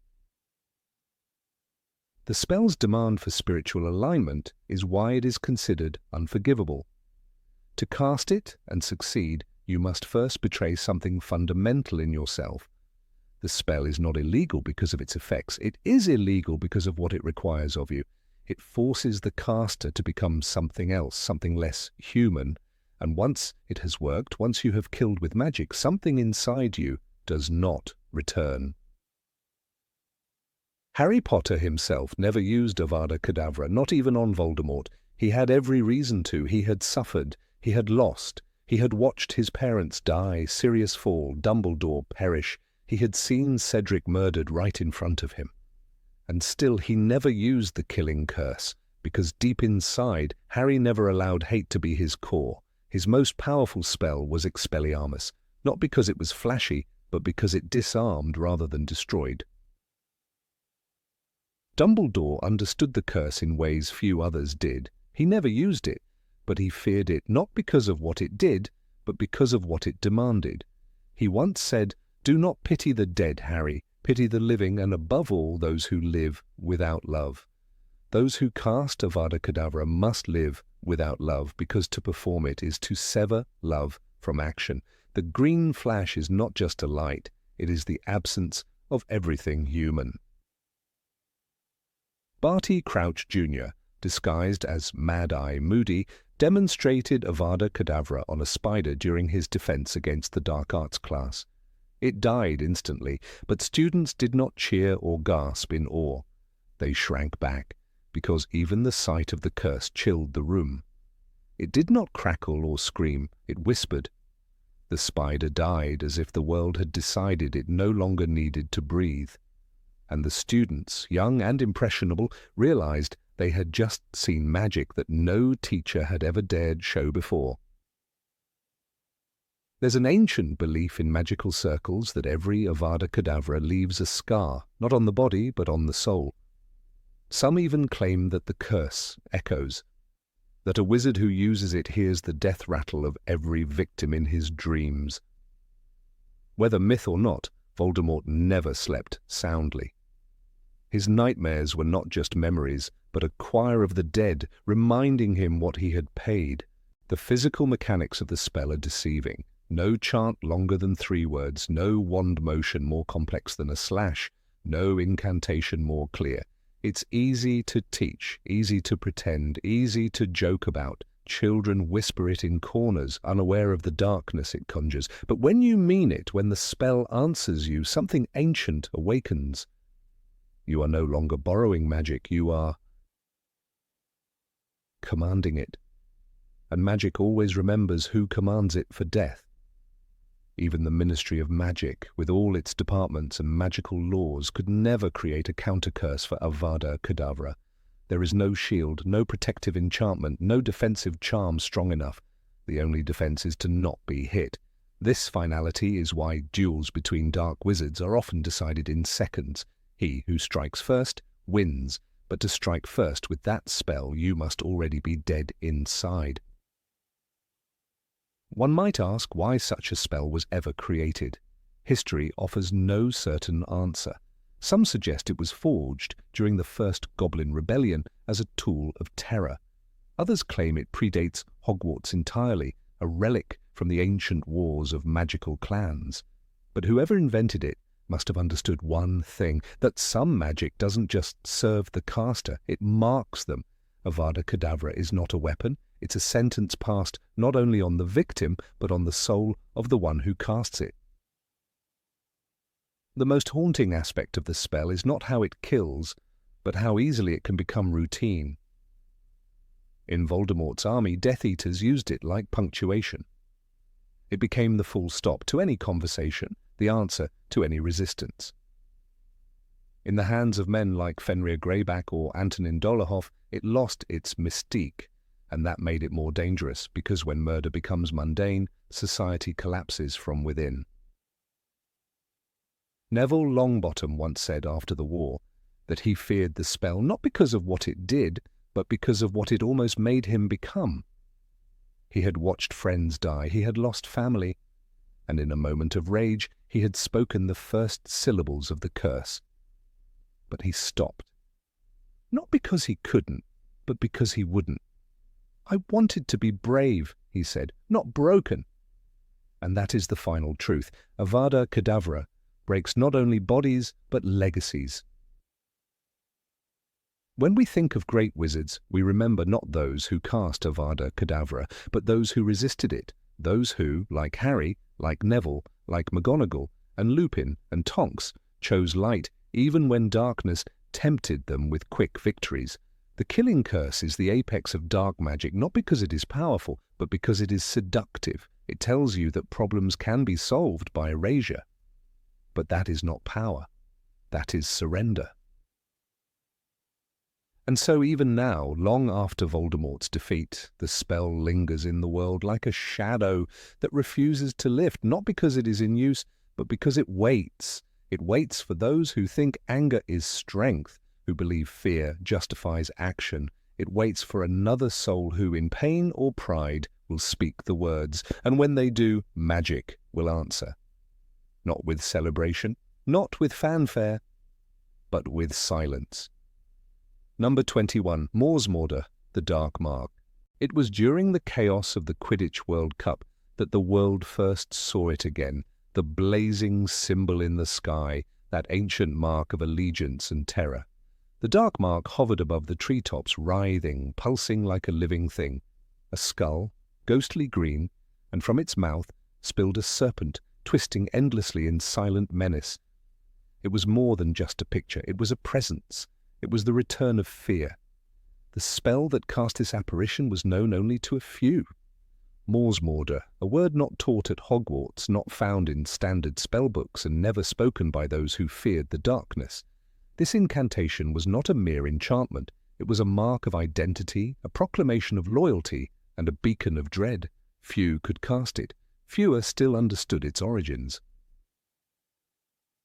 But for those who had seen the sky lit by its cruel green light, it was unforgettable. The incantation Morsmorder was no common magic. Those who studied defensive spells or even illusion charms could not reproduce it by mimicry. It was a conjuration of immense power, one rooted in sacrifice and bound by allegiance. The Death Eaters used it not just as a signal, but as a psychological weapon. After each attack, each murder, each desecration, the mark was cast into the sky. It was Voldemort's signature, and only those bound to him by oath and blood could wield it. The spell required not only strength of will, but a spiritual surrender to the ideals of the Dark Lord. One could not perform it and remain morally neutral. The magic resisted neutrality. The moment the Dark Mark appeared above the World Cup campground, even the most seasoned wizards faltered. And then his worst fear was realized. Something was emerging from the mouth of the skull.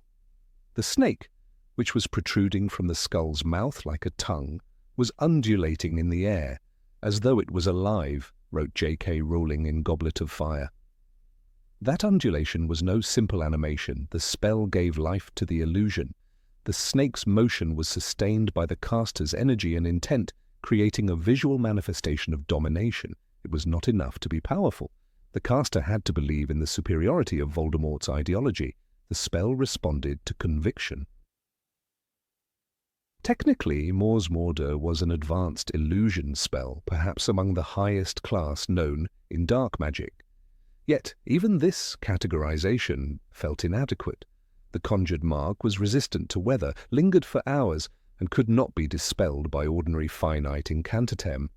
Auras could identify its presence, but not erase its emotional aftermath.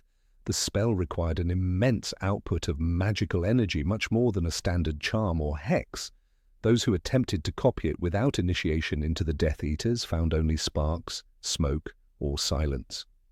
The spell refused to reveal itself to the uninitiated. It was during the investigation into the Quidditch attack that a crucial discovery was made.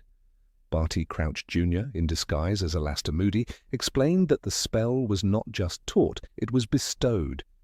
To perform Mors Morda, the caster had to be branded with the dark mark on their arm.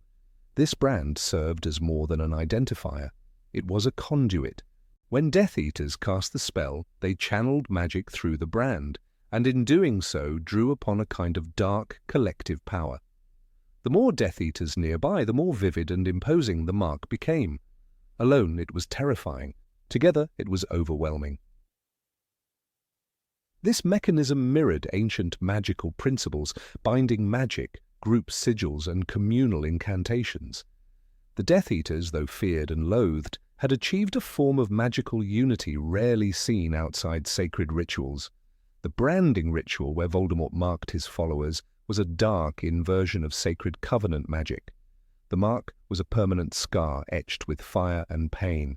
As Rowling wrote, the dark mark on his arm had burned fiercely. That pain connected the caster to the Dark Lord. It was not a symbol, it was a tether.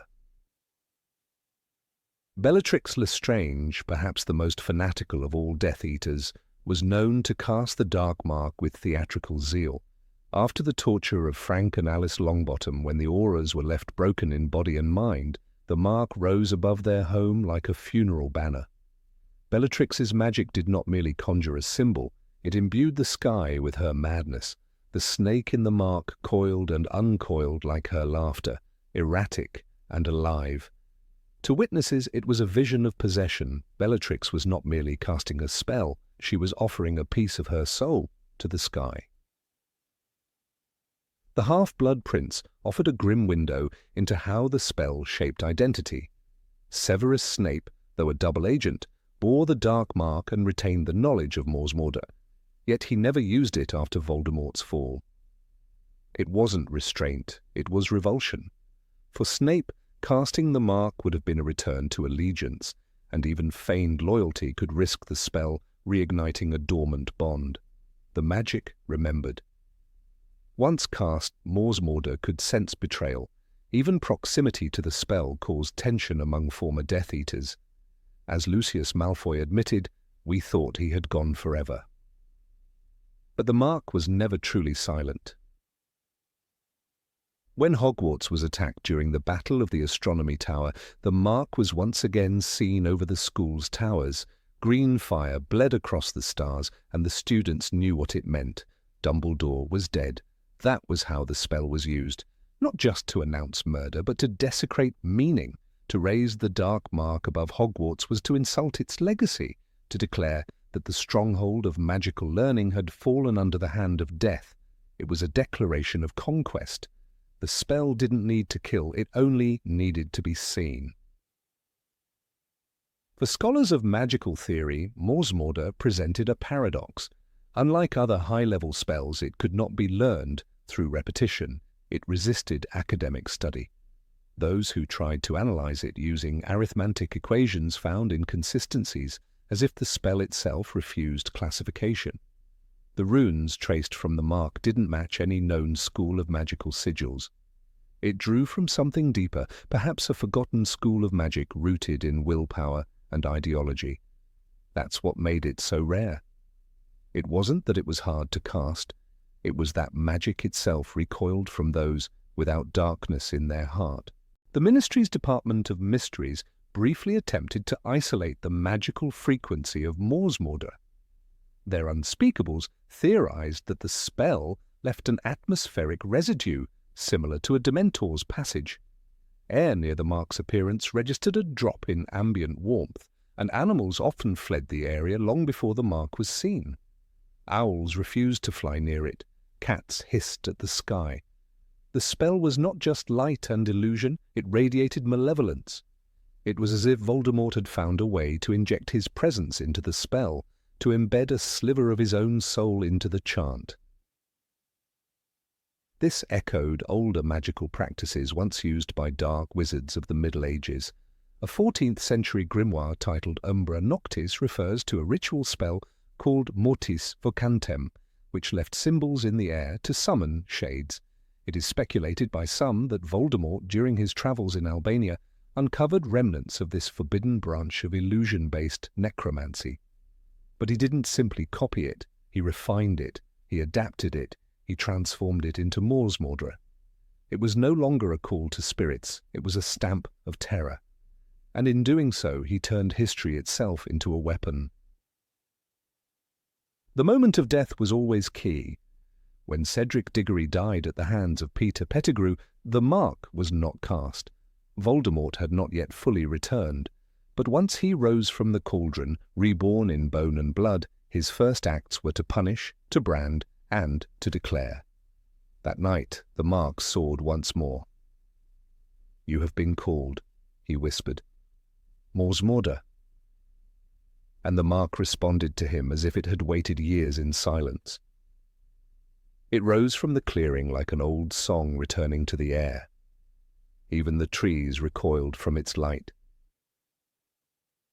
Unlike spells that left behind traces of physical destruction, Morsmorda attacked the heart. Survivors spoke of dreams where the mark burned through their sky.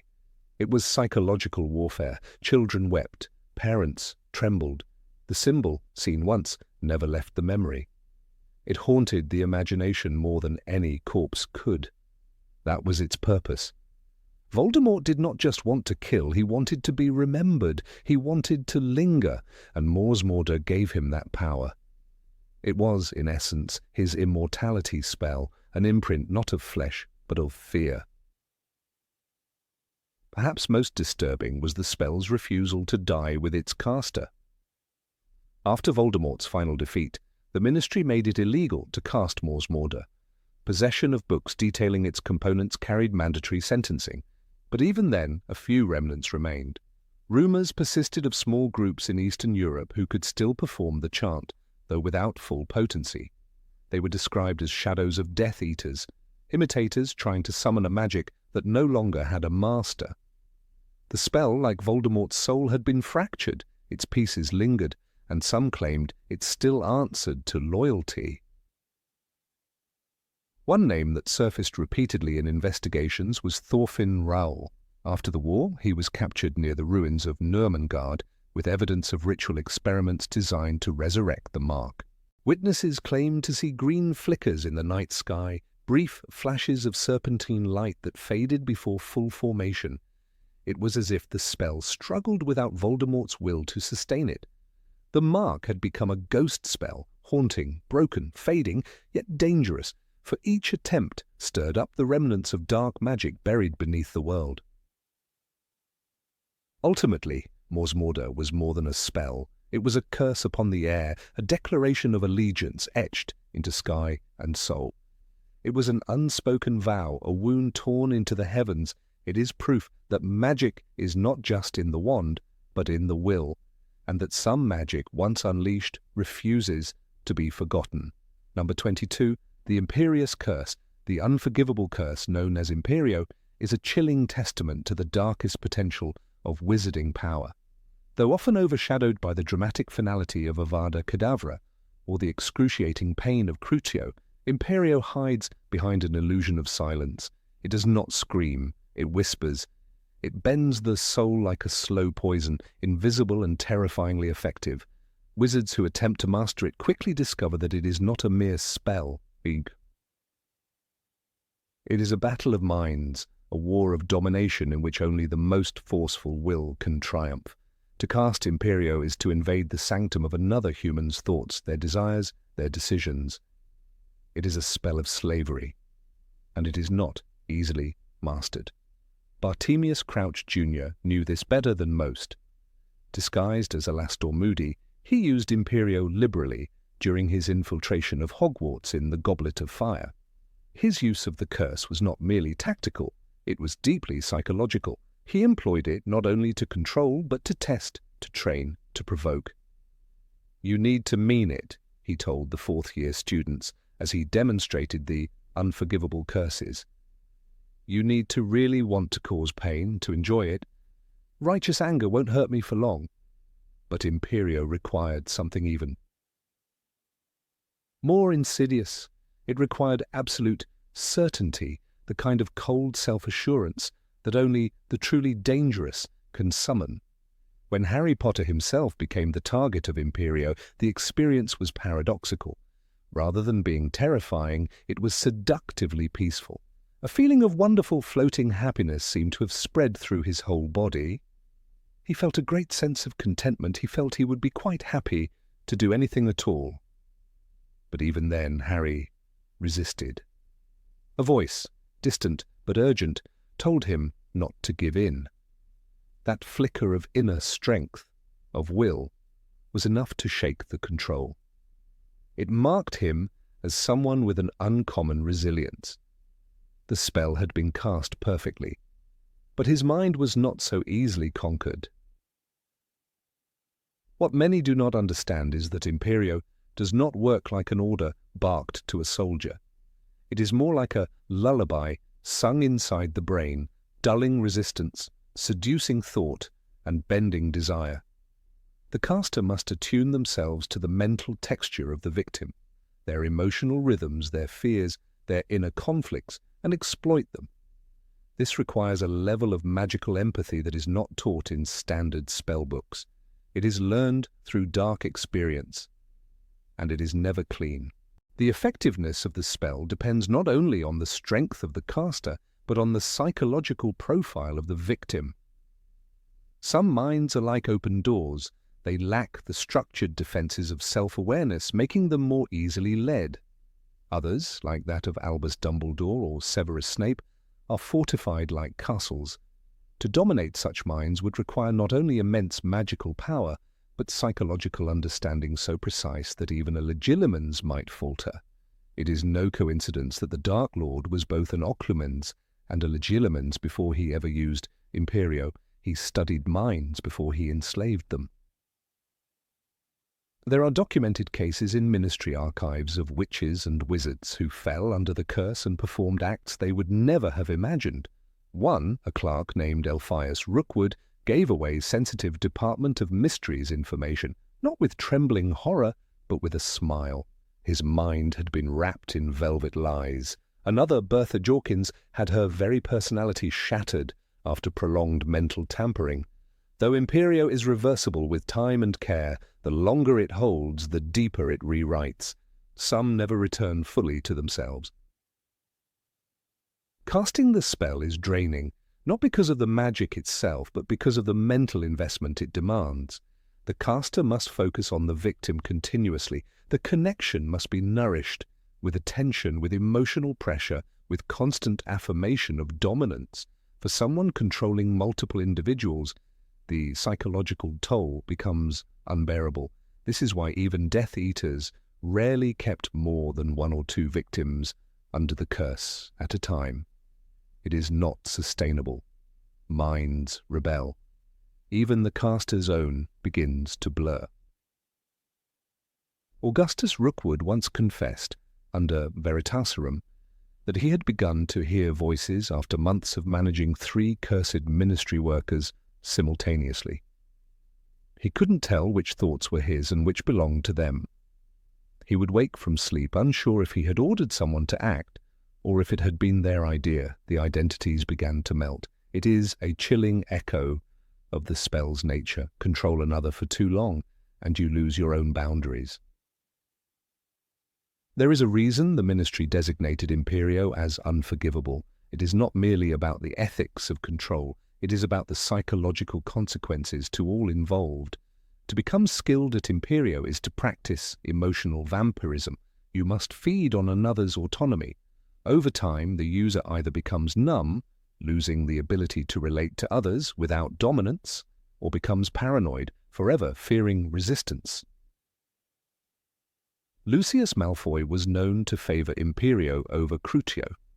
It suited his style. Clean, manipulative, elegant. But even he admitted once that the curse made him feel haunted. He described a sensation of echoes in his mind, memories of resistance, emotional traces of those he had controlled. They stayed with him, and it is likely that they contributed to his slow unraveling after Voldemort's return. He became less sure of his own decisions, relying more and more on orders rather than initiative. The spell had changed him. One of the most tragic misuses of Imperio occurred during the First Wizarding War, when a young witch named Isadora Flint used it to control her own brother, who had joined the Death Eaters. She believed she could fix him by making him act righteously. For months, she used the curse to guide his decisions, to make him report false information to Voldemort, to prevent him from committing atrocities. But in the end, when the curse slipped during a battle, he turned on her in a fit of confusion and horror. He killed her before realizing what he had done. The curse had not saved him. It had damned them both. Resisting Imperio is not always a matter of power. It is a matter of identity. The victims who manage to throw it off are often those who have a strong inner compass, a sense of right and wrong that cannot be dulled. Harry's resistance was not just about being the boy who lived. It was about his loyalty, his stubbornness, his unwillingness to be led. He was not simply magical, he was mentally grounded. The more a victim questions the orders they're given under Imperio, the more cracks form in the curse's hold. That is why it is not always enough to command someone to act. The caster must also fill them with apathy, with false satisfaction, to stop the questions before they begin. This is the spell's most dangerous element. It does not just compel, it anesthetizes. Victims often describe it afterward as being half asleep or blissfully numb. It's not just slavery, it's seduction. In the Department of Mysteries, experimental healers once attempted to trace the neural patterns of someone under Imperio. What they discovered was shocking. Brain activity slowed dramatically in areas associated with decision-making, while areas related to emotional reward surged. It was as if the spell rewired the brain to find obedience pleasurable. It became not only easier to comply, but rewarding. This neurochemical reinforcement is part of why the spell is so hard to shake off once embedded. Lord Voldemort, in his cruelty, used this to devastating effect. His control of Pius Thicknesser, for example, turned the Minister for Magic into a puppet. But the subtlety with which he did it showed Voldemort's genius. He didn't make Pius act like a robot. He allowed him to speak with conviction, to appear normal, and yet every major decision Thickness made was orchestrated. This is the terrifying brilliance of Imperio. It allows the victim to believe the thoughts are their own. There is no spell more symbolic of tyranny than Imperio. It is the very definition of stolen agency. In some ways, it is worse than death. Death ends suffering. Imperio turns life into a lie. And for the caster, it offers the illusion of omnipotence until the minds they control begin to fray and their own begins to splinter. It is said that no one uses Imperio for long without changing irreversibly. The power is too intimate, the cost too high. Even in the chaos of the Battle of Hogwarts, Imperio was used sparingly. The spell requires stillness, focus and proximity, things hard to maintain in open combat. But when it was used, it had horrifying results. One Hogwarts defender, a 6th year, named Eliza Branstone, was reportedly turned against her friends by a Death Eater. She fought them for almost 5 minutes before a stunning spell freed her.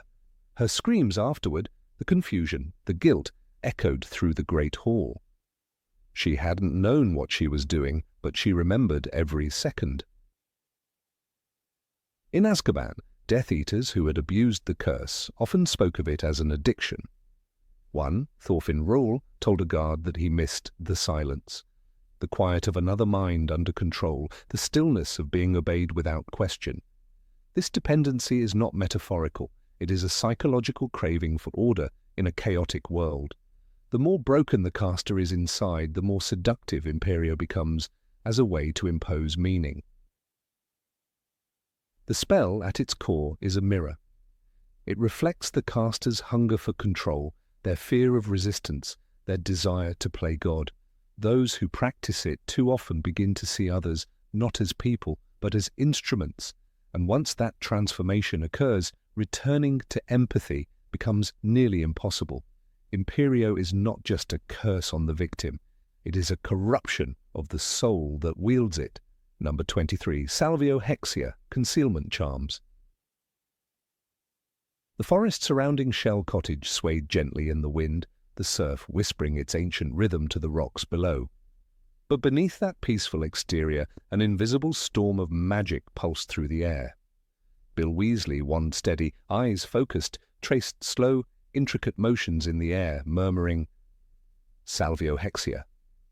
The spells surged forward, silent and unseen, yet heavy with weight.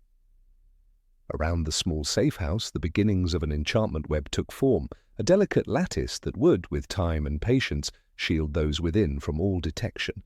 But this was only the first layer of many. Salvio Hexia was never meant to stand alone.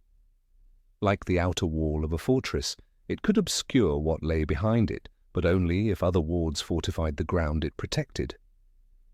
On its own, the charm was fragile, a shimmer against the tide of dark magic that swept the land during the Second Wizarding War. Combined with others, Repello Muggletum, Muffliato, Confundus, Protego Totalum, and Cave Inimicum, it became a formidable armor. But the combination demanded mastery. Every charm had a precise position in the magical constellation, each layered in perfect sequence, woven with near-surgical precision.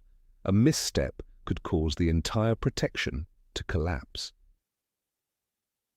Hermione Granger had spent days buried in dusty tomes in 12 Grimmauld Place, eyes scanning obscure Latin incantations and notations scribbled by witches long forgotten. Salvio Hexia had fascinated her, not because it was flashy, but because it was essential.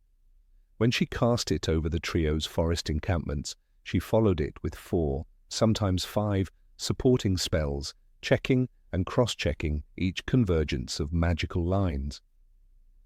"It's like building a house out of spider silk," she had once told Harry, her voice tight with focus. "One wrong pull and the whole thing trembles." To the untrained eye, a site protected by Salvio Hexia looked like untouched wilderness. Trees rustled, deer passed through, the air remained still. But any wizard not keyed into the ward would feel a peculiar repulsion approaching it, an inexplicable hesitation, or worse, confusion. Muggles, of course, would never even know what they were avoiding. It was as though the mind instinctively shied away from what it couldn't comprehend. In that, Salvio Hexia was as psychological as it was magical, a silent editor of perception. When Hogwarts fell under threat, the school's ancient defences were reawakened. Professor Flitwick, a master of charms, personally reinforced the boundaries using variations of Salvio Hexia. It wasn't a single spell, but a harmony of enchantments, an orchestra that demanded perfect tuning.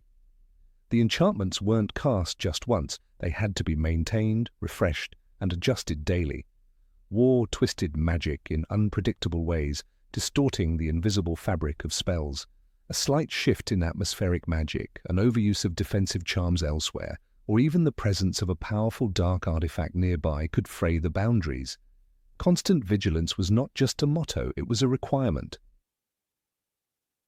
In one account, during the early months of the Death Eater's rise, a small enclave of resistance fighters attempted to hide in a clearing within Epping Forest.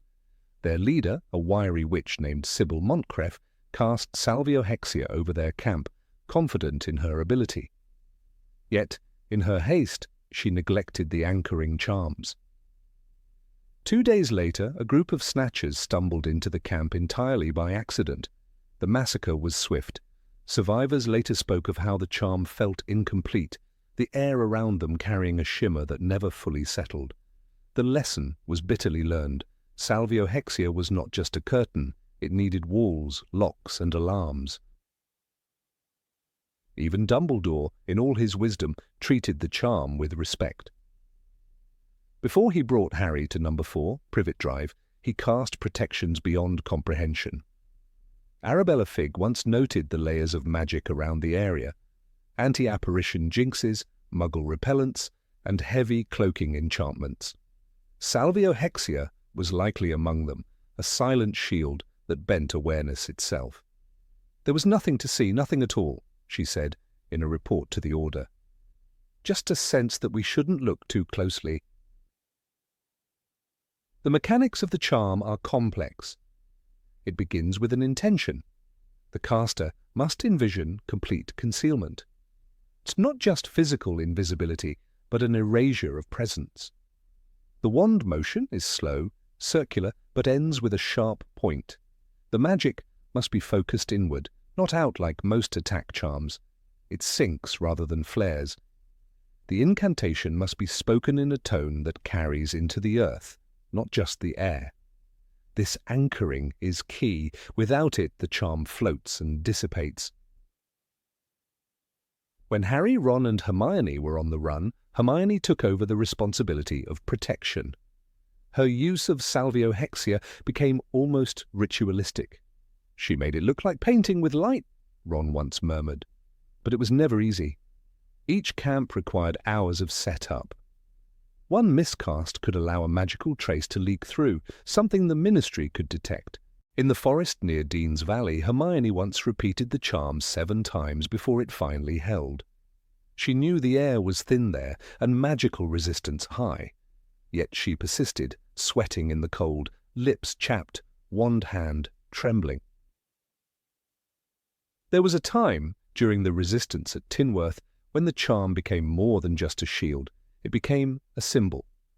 Underground hideouts beneath ruined cottages were maintained with daily rotations of enchantments.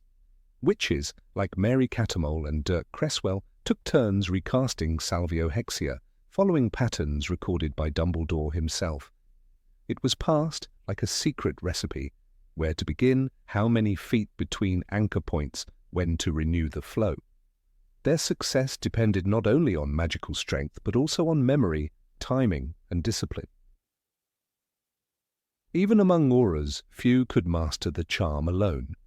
Kingsley Shacklebolt, known for his calm power, once told Tonks, "It's like holding your breath while drawing a maze in quicksand." His variation of Salvio Hexia became famous during the protection of the Muggle Prime Minister's residence. For weeks, dark forces scoured London, but the flat remained undetected. The layering was impeccable, each charm nested into another, their boundaries melted and fused. It was said that even Voldemort himself couldn't have pierced it without expending more energy than the gain was worth. What makes Salvio Hexia particularly difficult is its reliance on environmental factors. The ground beneath must be stable, the air calm, the caster's focus unbroken. Casting it near running water, on cursed ground, or during magical storms can compromise the flow. It's not a charm to be used in battle. It is preparation magic, slow, deliberate, and sacred. In times of war, it becomes the difference between life and death, not through power but through patience. The enchantment works on magical detection too, not just sight. When properly cast, it bends the perception of other spells. Hominum revelio, point me, and even the taboo curse can be distorted or delayed. Hermione exploited this in the forests, knowing that speaking Voldemort's name triggered tracking. By layering Salvio Hexia with Muffliato and Protego Totalum, she blurred the moment of detection. By the time snatchers closed in, the trio was already gone. The charm has limits, however. Prolonged use drains magical energy. Wizards must sleep, eat, and remain emotionally stable. Constant fear, grief, or rage can weaken the barrier. The charm feeds off balance, and that's why camps rotated casters. That's why Dumbledore's army could never stay in one place for too long. Prolonged exposure meant unraveling enchantments. Magic, in this form, breathes, and it suffocates when overused. Not all witches could use the charm at full strength. Blood status, skill level, and wand core all played roles. Hawthorn wands, particularly those with unicorn hair, tended to resist the spell's harmonics. Elder and ash wands, however, blended well with it, offering smoother flow. Hermione's dragon heartstring wand was exceptionally compatible, which made her role invaluable. Ron, with his older wand before receiving one from the Snatchers, struggled more often. The Death Eaters, too, sought to replicate the charm, but their use was offensive, twisted into hiding traps, ambushes, and cursed locations. In Nocturne Alley, several shops vanished overnight, protected by corrupted versions of Salvio Hexia. These were brittle, designed for entrapment rather than protection. When cracked, they released bursts of dark magic.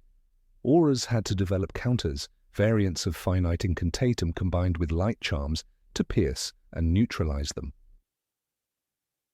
One of the most poignant uses of the charm came after the Battle of Hogwarts.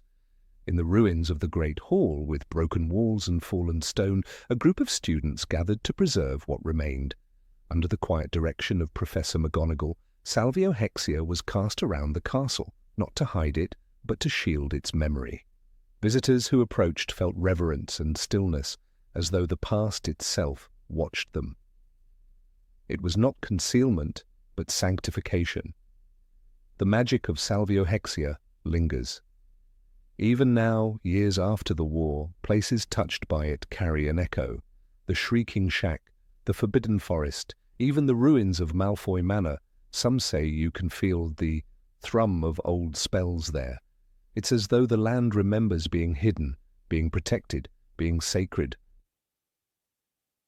In all magical history, Salvio Hexia remains a cornerstone of survival, not flashy, not deadly, but enduring.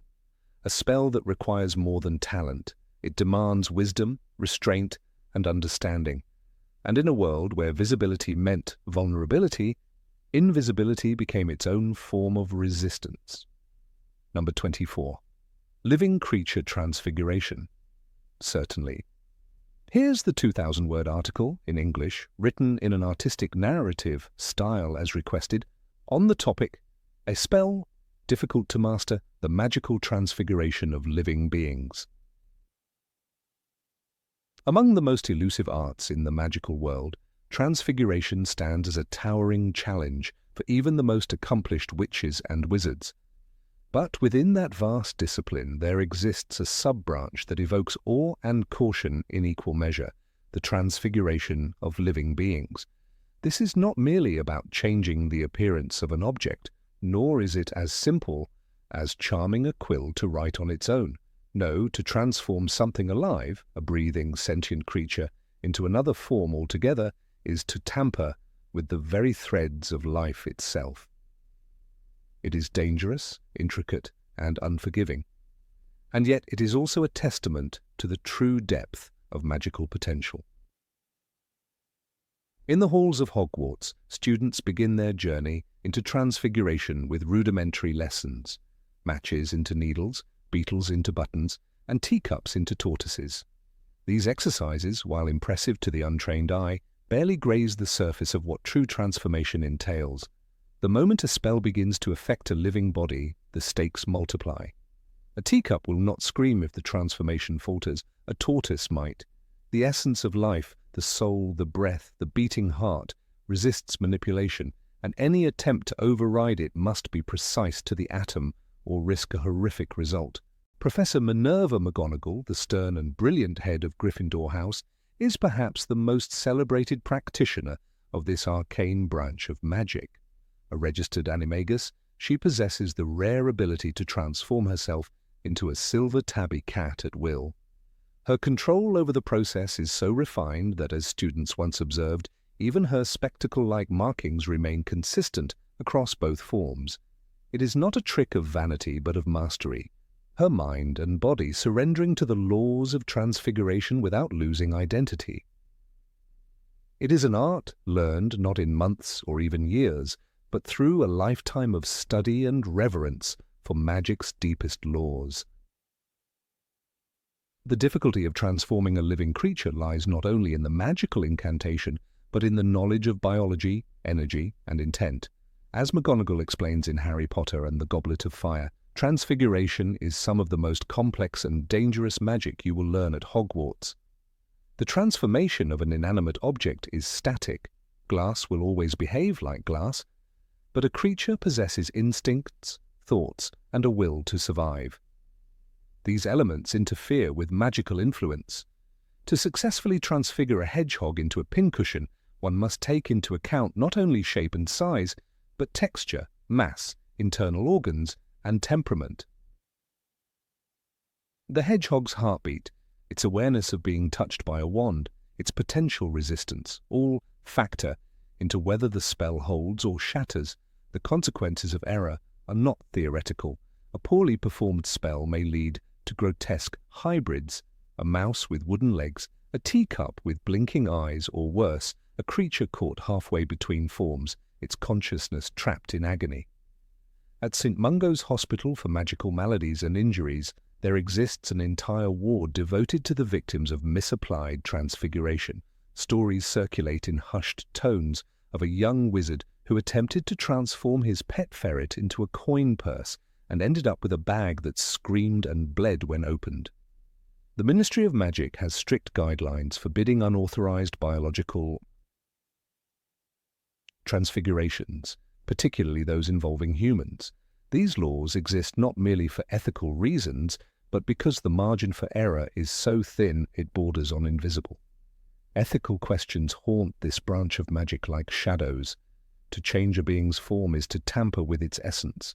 The law prohibits human transfiguration except under the strictest conditions, and even then, the only form of sanctioned transformation is the Animagus ritual, a reversible process that demands rigorous registration and regulation.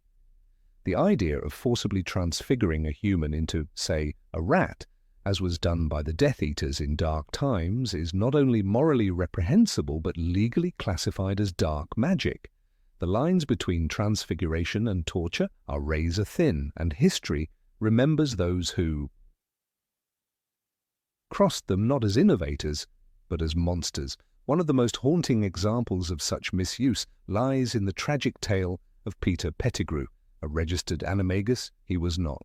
Pettigrew's self-transfiguration into a rat allowed him to escape detection for over a decade, living in cowardly disguise as Ron Weasley's pet Scabbers. His unauthorized ability to shift form offered him shelter from justice after the murder of 12 muggles in a single explosion. Yet even he, a master of deception, bore the psychological consequences of living as a rodent for so long. The moment he transformed back into a man, his body retained twitching reflexes, and his demeanor was animalistic. The magic had deformed not only his shape, but his mind.